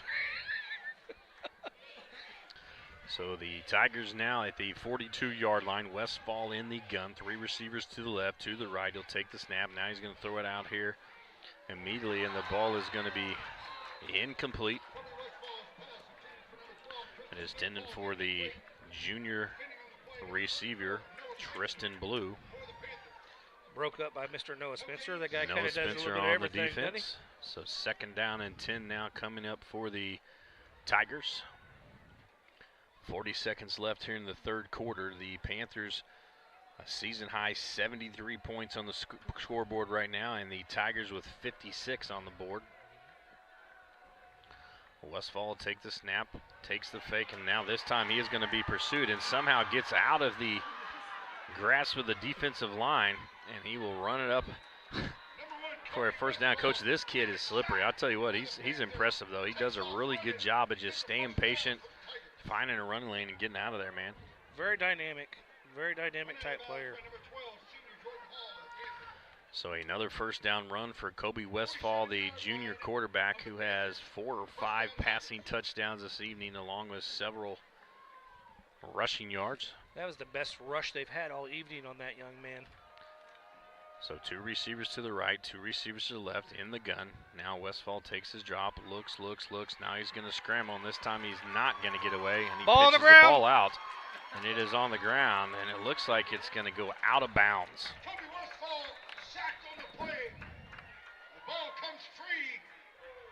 Let's see how they're going to signal. It looks like the ball went out of bounds, but we shall see.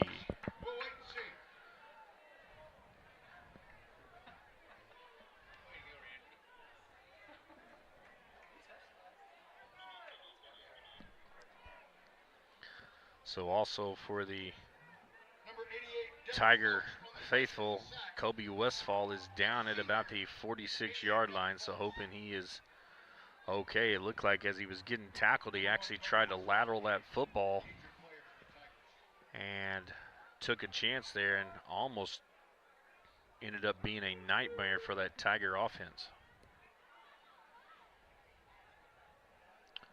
So we certainly want to say the best wishes for Mr. Westfall as he's down on the turf right now being tended to by the trainers from Warrensburg and from Oak Grove. Hey, want to wish our girls softball team good luck tomorrow as they play in the playoffs here at home versus Savannah. First pitch is at noon. I know Coach Marsh, you'll be on the mic tomorrow as well, so I know I will be attending a college game at that point, but I will be listening to it and listening you call that game. So good luck to the Lady Panthers and look forward to listening you call that game. Well, yeah, most definitely. I'm pretty excited about it. This will be the first time this year that we've ever done the live broadcasting of the game. I got Jimmy Schlichting's going to do it with me. Awesome. But, it's just an opportunity to go out there, feature other sports out here at Oak Grove. Oak Grove Athletics right now has really done a great job. Everybody's excelling. I know the girls volleyball lost yesterday in the district championship game, but they had a great season. Yep. Boys soccer still keeps going, and they got a big W. I think it was last night or yesterday. I'm trying to remember who they played. Smith Cotton went and beat Smith Cotton. Correct. Bigger school yesterday. So they're all doing, great things going on here at Oak Grove. And it's always great because, that first beginning of the year, those fall sports, man, that kind of sets the tone for the whole year. So a new quarterback in the game now, Dane Shackelford, the sophomore for the Tigers, and he looks and scrambles. And now he's going to throw it back to the left, and lots of pressure from the Panther defensive line as that falls incomplete. So 3rd and long now coming up for the Tigers. Kobe Westfall knocked out of the game on the last play, and now the backup quarterback in the game for the Tigers, Dane Shackelford, the sophomore. 3 receivers to the left, 2 to the right. Now Shackelford will take the snap. He'll look and he'll throw it out to the left side, and that is complete to Tristan Blue, the junior receiver who's had a big night tonight with 2 long touchdown receptions. But this time he will be dropped short of a first down. And that is the end of the 3rd quarter, Coach. So we've got a 12-minute time frame left. The Panthers find themselves up 73-56, and the Tigers find themselves with 4th and long with their star quarterback on the sidelines. We'll see what Coach Kavanaugh decides to do here on 4th and long. Did look like Mr. Westfall got back up and is getting ready to walk out back on the field. Good. Glad he's okay. He's played a heck of a game tonight, and I know the Tigers would like to have him in the lineup to try to give themselves an opportunity here. I tell you what, it's one of those things where you see special athletes, that you can see out on the field. You could tell the difference between, an athlete and some special athletes.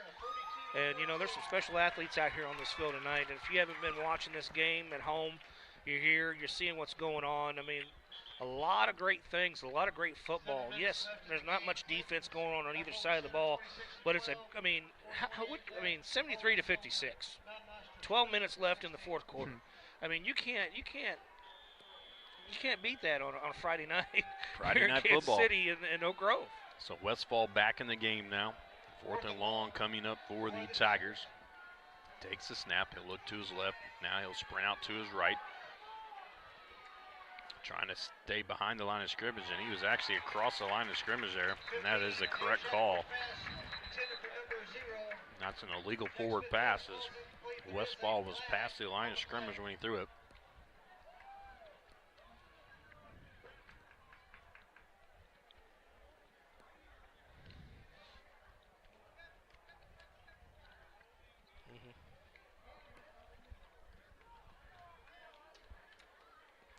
So now, no doubt about it there. And they call it holding. Against the Tigers, Okay, and there's also the illegal forward pass. So they should decline one of them because the illegal forward pass is a loss of down. And if it is a loss of down, it should be a change of possession. Mm-hmm. So we'll see what so holding call declined by the Panthers. An illegal forward pass declined, and that will be a turnover on downs, and that's exactly what the Panthers will do. So, Coach, here's what we talked about. Here's your opportunity to pull away. Here's your opportunity to put it out of reach. So right here is kind of where you find out what your team's made of. I know you tell them you put your foot on their neck and you finish it, and that's what the Panthers need to do here. You know, you say that with 11:51 left, but that might be a unsportsmanlike conduct just from where it's thrown, and we'll see.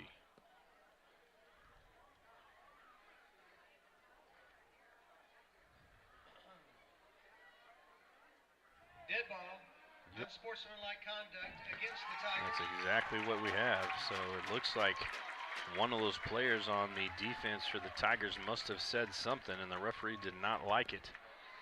All this is going to do is shorten up Noah Spencer's touchdown run. No. That's what we hope. So remember, my keys to the game would winning would be the first team to score 80, right? Yeah, right. Right. I'm telling you, Coach, we may hit 100 here. We may hit There's a real good chance. Jeez. So full house backfield for Hall now. He'll take it, he'll hand it off to Pittman. The junior running back Pittman, and he takes it off the left side for a gain of about 9 on the play. 2nd down and 1 now coming up for the Panthers. Hudspeth comes in the game for the freshman Matthew Lindsay. Ball now at about the 21.5-yard line.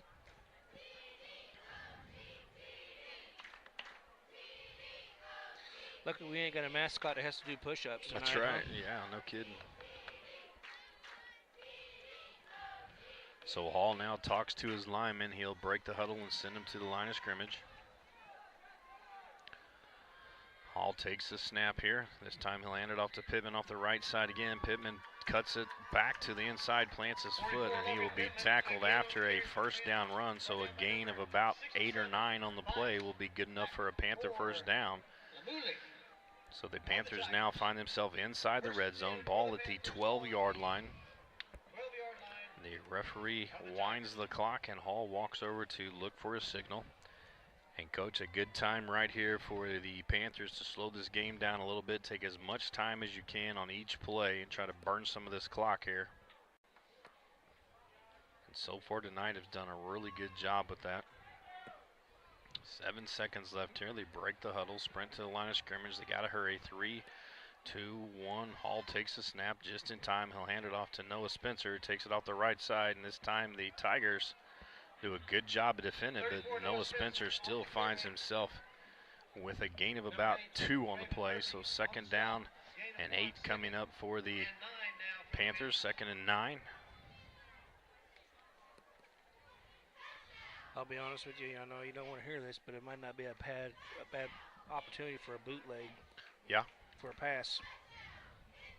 You're up. Good lead. Well, Coach, with the formation that the Panthers are running, there's a good opportunity you could run a good bootleg off this. Mm-hmm. So full house backfield for Hall.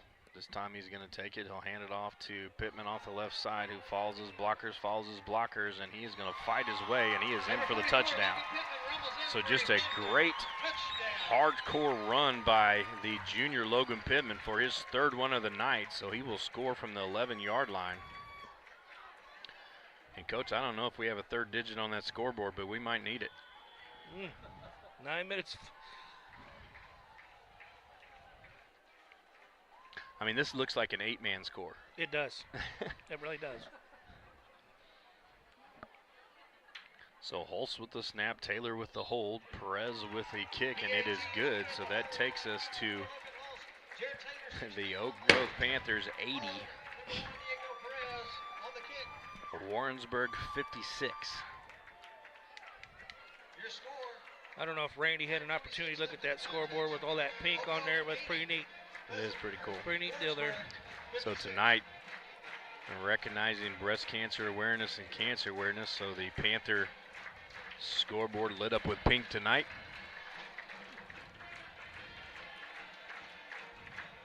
So the Panthers have put 80 on the board tonight, Coach, and you got to think they're close to rushing for 500 at least. So the season high. You got to think there's over 1,000 yards, I guarantee you, of total offense for both teams. Well, season high for the Panthers this year is they rushed for 551 yards against the Pleasant Hill Roosters and lost that game.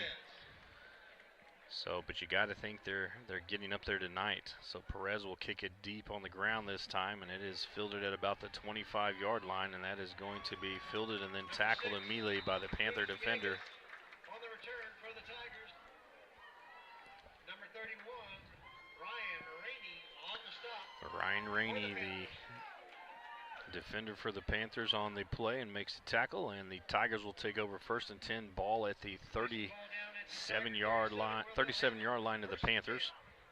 It's great to see a lot of freshmen contributing. Absolutely. To what's going on. Coach, and that's the thing about this, these seniors. I mean, we had, I think, 13 seniors that were celebrated before the game. But, Coach, most of these guys have played. When I say played, I mean on the field since they were freshmen, So, obviously, these kids as freshmen kind of took some lumps there.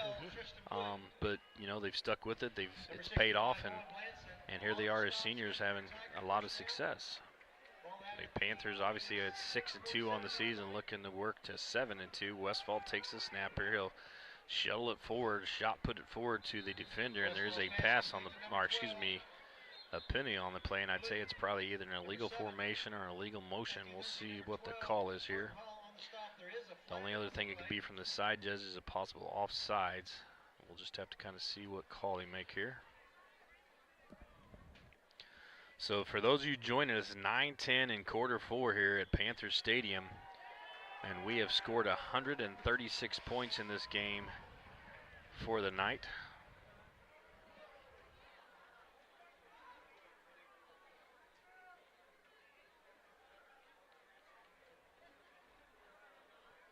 Here's some score of interest. A final from Harrisonville.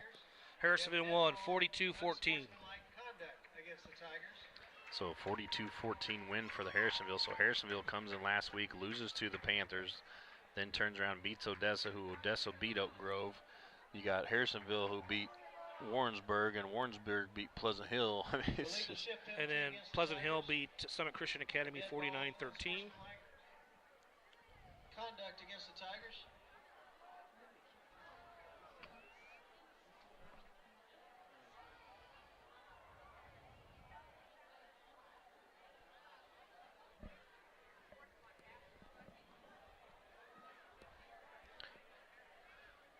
So again, I know we've talked about it, but lots of exciting things going on in Panther Nation right now. Obviously, lots of esports activities going on. Our girls softball playing in the playoffs right now, looking for a quest for that state championship. So we wish Coach Wheeler and Coach Bigger and all those girls the best of luck as they continue that quest tomorrow at Webb Park at noon. So again, if you have a chance to get out and watch those girls play tomorrow, they will not disappoint, and I know that Coach Wheeler and Coach Bigger will have them ready to roll, and obviously a great opportunity to play at home this year, Coach, where they had to go up there last year.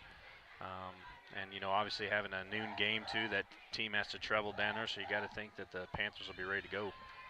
I think so. I mean, the thing is they got some good senior leadership, like I said earlier, with that team, and, they just, overall, I mean, to be honest with you, when you got so many girls that play at a high competitive level, in the summer that come to high school and play, it just makes the job of a coach, that much easier.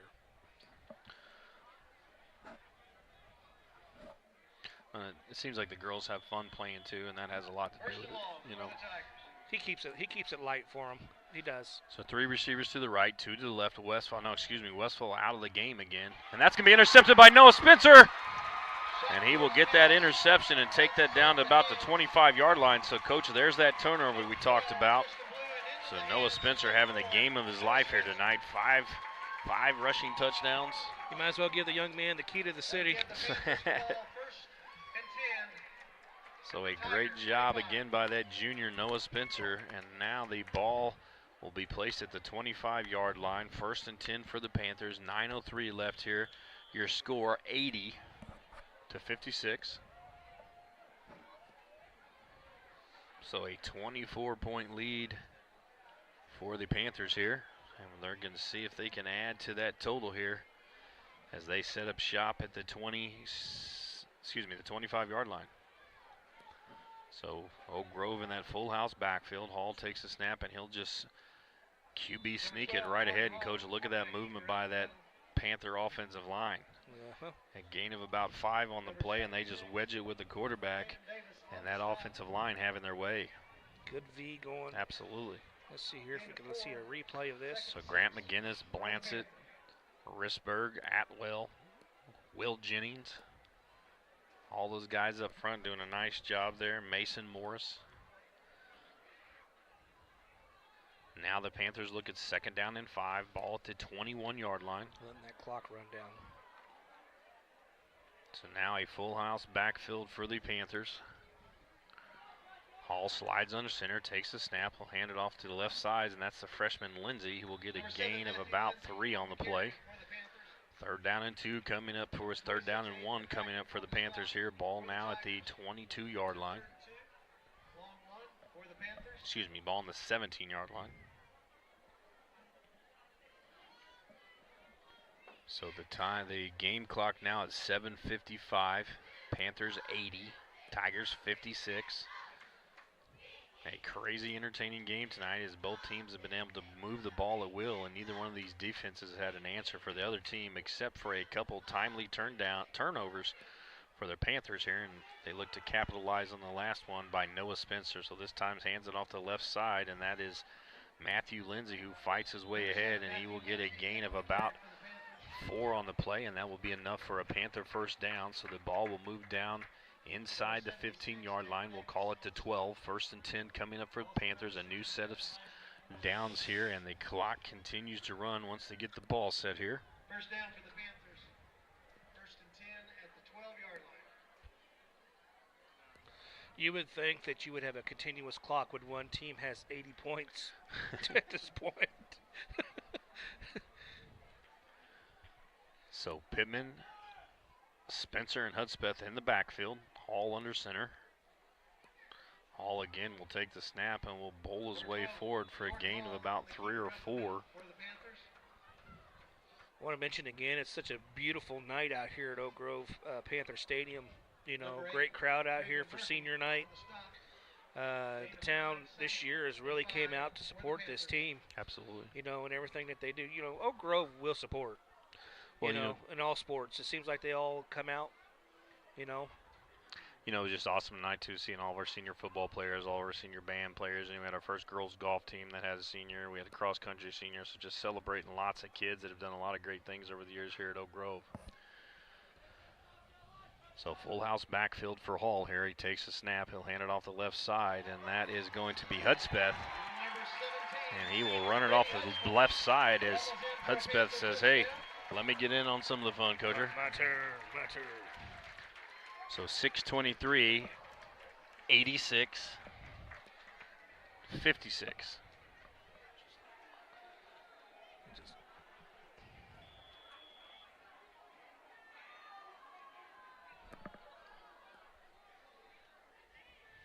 So the PA attempt here by Diego Perez. Taylor the holder, holds the snap.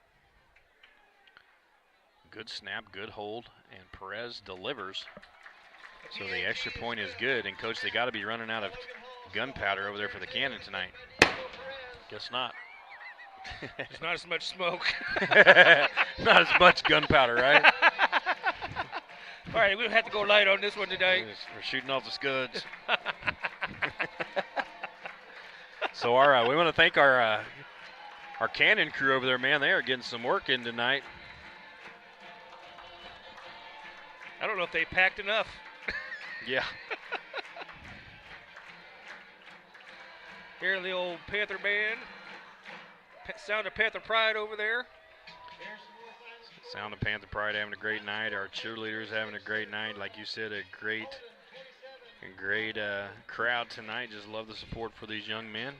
Also a great crowd from Warrensburg, Coach. That's a good crowd to travel all the way down from Warrensburg, so we appreciate them making the trip tonight. So a new kicker in for the Panthers. They're going to give Diego Perez a little break here. So Gavin Mora now will come in and kick for the Panthers. Going to have to go ice his leg after this. So Jack Smith-Taylor and Ty Carmen both deep for the Tigers. Mora will kick off from the middle of the field. So he will kick it this time, and it will come down at about the 10-yard line. Oh, stepped out of bounds. And will be a nice kick here as Smith-Taylor fields the ball and steps out of bounds at about the 12, 13-yard line. So a decision by Smith-Taylor there is probably about a 25-yard difference in field position, as it looked like that ball is going to go out of bounds. So again, a high-scoring game here tonight. 143 points scored so far, 6:22 left in the fourth. This is Tracy Kemp along with Jason Marsh. We want to thank you guys for joining us tonight for Friday Night Light Football, the last regular season game of the year, but an MRVC West matchup for the Panthers and Tigers. And Westfall, the quarterback for the Tigers, out of the game now. A.J. Smith, the single running back in the backfield with a new quarterback, Dane Shackelford. Shackelford will hand it off this time, and he will hand it off to A.J. Smith, who will be tackled immediately by the Panther defensive line. Number 28, Jace Lee on the stop for the Panthers. So Jace Lee, the junior defender for the Panthers, on the stop, and a gain of about 2 for the Tigers. Gain of 3, second and 7 now for the Tigers. Second down and 7 coming up for the Panthers. Excuse me, for the Tigers. Shackelford, the quarterback, now in the shotgun. 3 receivers to the left, 1 to the right. Again, he'll hand it off inside to A.J. Smith. Number 4, A.J. And Smith will take it for about a 4-yard gain. 3rd down and 3 coming up for the for the Tigers. Ball at the 20-yard line.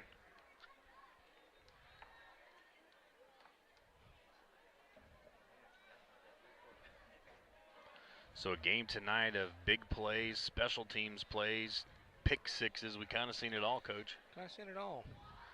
It's been a good game to call, a good entertaining game tonight. Lots of stats on both sides of the football. Probably the highest scoring football game I've ever been a part of. Most definitely. At least with both teams scoring a lot of points, yeah. I mean, like I said, there's no running clock. So Shackelford takes the snap this time. He'll throw to the left, and that is intended for Quinn Conley, who is not turned around looking for the football yet. So 4th down and 3 now, and Coach Cavanaugh for the Tigers needs to make a decision here. Down by 31 points. You got to think you punt it away here. And he'll call a timeout. So, Coach, let's recognize those sponsors one more time. We appreciate our sponsors for allowing us to bring Friday Night Lights. Again, we'll be back next Friday as the Panthers will start their playoff run against either Clinton or, Summit Christian Academy. So we'll see, but let's talk about those sponsors. All right, let's call Commercial Bank, our platinum sponsor, Bank at Commercial, serving Oak Grove since 1907. Gold sponsors are Jake's Industrial. For your refrigeration, heating, and cooling needs, give Jake's a call. First Baptist Church of Oak Grove, servicing Oak Grove families for over 150 years. State Farm, Jeff Jennings. Jeff Jennings, your local State Farm agent, helping life go right for over 20 years in Oak Grove. New Life Church, servicing the families and community of Oak Grove. Oak Grove Chiropractic, Bird Automotive, Fitz Osborne Real Estate, Centerpoint Hospital, servicing Jackson County and surrounding counties. Silver sponsors are Karen Lux Realty Executives and Rach, the Realtor Group. So the Tigers trot out on the field here. We'll see if we'll see our first punt of the night. Doesn't look like we will. Seems like they will line. I don't know. Well, no, they do have their punter out there. Rylan Henry, who's also their kicker, now in for the first punt of the night, and Henry will stand at about his own 5-yard line here. And Sheldon Waller will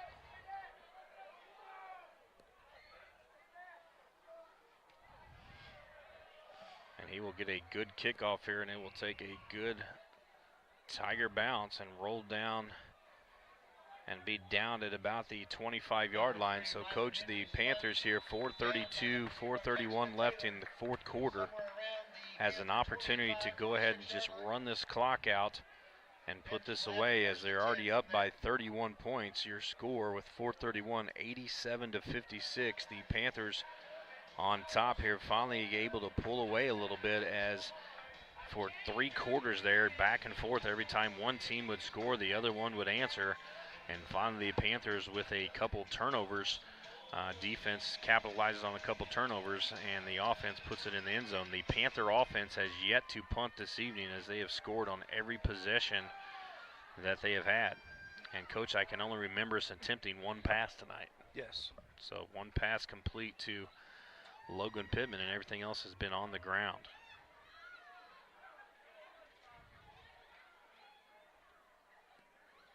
So a new quarterback in the game for the Panthers, number 7, Matthew Lindsay, in the game at quarterback for the Panthers. On the stop for the Tigers. No gain on the play. Some substitutes in the game here. Probably a good thing. Ryan Eddington in the game for the offense. Ford Greaves trying to get some numbers of some of those subs here. Number 71, Grant Garrett in the football game.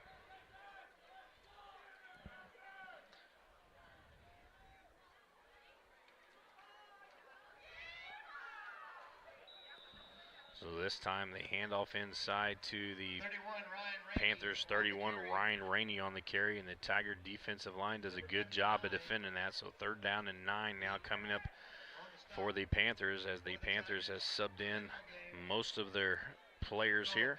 Nicholas Rodriguez in on the offensive line, Ryan Eddington, let's see here, Ford Greaves, Ryan Rainey in the backfield, Grant Garrett in the football game, Keenan Brady also in the game. I'll try and get some of those other kiddos in there as soon as I can see some numbers here. These numbers are not easy to. Yeah, they are kind of hard to see. Also in the ball game here. Timeout on the play. That timeout will be charged. So Jace Lee in the backfield here. And the Panthers will take a timeout to talk it over here. So 3rd down and 9 coming up for the Panthers. Coach, the other thing you got to be thinking here, and I know you're up by 31, but you put your punt team out there for the first time. Obviously, they're going to send 11 people after, so you got to be talking to them about that if you end up punting here. Max protection. Make sure. Absolutely. So, Coach, overall, the game tonight, the Panthers obviously not as clean a game as they had last week, all 3 phases of the game, but still, offensively just dominant, unbelievable, just yeah, dominant. As far as just we talked about, it's hard to defend. You got great backs. You got a quarterback that's smart. So the Panther offense is definitely excelling here. And you got to think, Coach, that if we can get that defense squared away, we have a good chance at a run here. Yeah, and you're not going to face too many of those type of quarterbacks on the other side of the field. So Luke Schartz now in at quarterback for the Panthers. Schartz will take the snap, and he will hand that off. And the back will take it off the left side. Good hard run. And that is Jace Lee on the carry. A good hard run there. So a 4th and short coming up for the Panthers. Ball at the 34-yard line.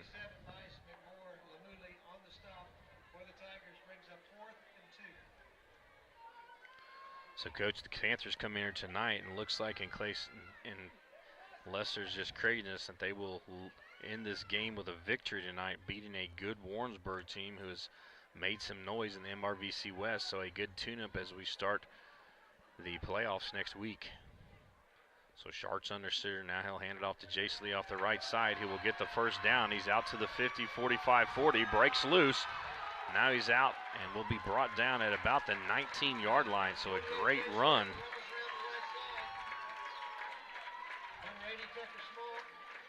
So a 36-yard run by the junior running back, Jace Lee. So now the Panthers find themselves inside the red zone of the Tigers once again. 1st and 10, ball at the 18. Mr. Lee's got a little bit of wheels. Yeah. Coach, excited that we get to have another week up here in the booth and Friday night lights. So enjoy calling these games every Friday night. I'm glad you're in the booth with me. It's kind of hard calling them by myself. I feel like I'm talking to myself. Well, you know, I talk to myself all the time. So the Panthers No, I now look like they I will. enjoy every minute of it. Panthers will take a knee here. Lucas Sharks at quarterback now will take a knee. So the Tigers have a couple timeouts here. We'll see if Coach Kavanaugh will elect to take the timeouts or if he understands that that will be the end of the ball game. Let's see what he elects to do here. I think somebody wants him to run the clock. I might have heard that.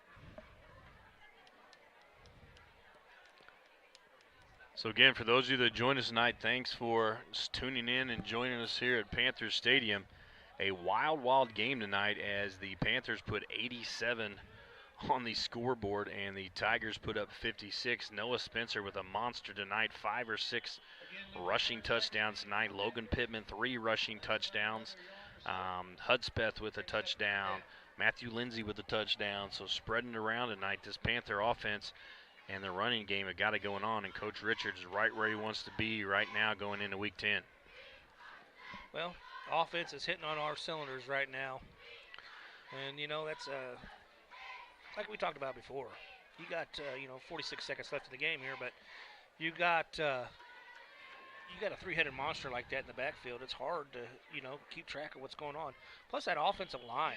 I mean, the last 2 games have just really dominated the opponent. You know, I told everybody today, they were kind of asking me my prediction. I said, well, I think it'll be a high-scoring game. But, Coach, 87-56, I can't say I was expecting that. So 143 points scored here. But, hey, nonetheless, it's a Panther victory, and the Panther offense is rolling. We'll get things squared away. Next week we'll be right back here at home. We'll find out soon if we will be facing the Summit Christian Academy or the Clinton Cardinals, who we played earlier in the year in the MRVC matchup. And Warrensburg will go start their quest for a 4A state championship. So this is Tracy Kemp signing off tonight. Again, I want to thank Mr. Jason Marsh, Randy Eddington, and Michael Miller for their time tonight.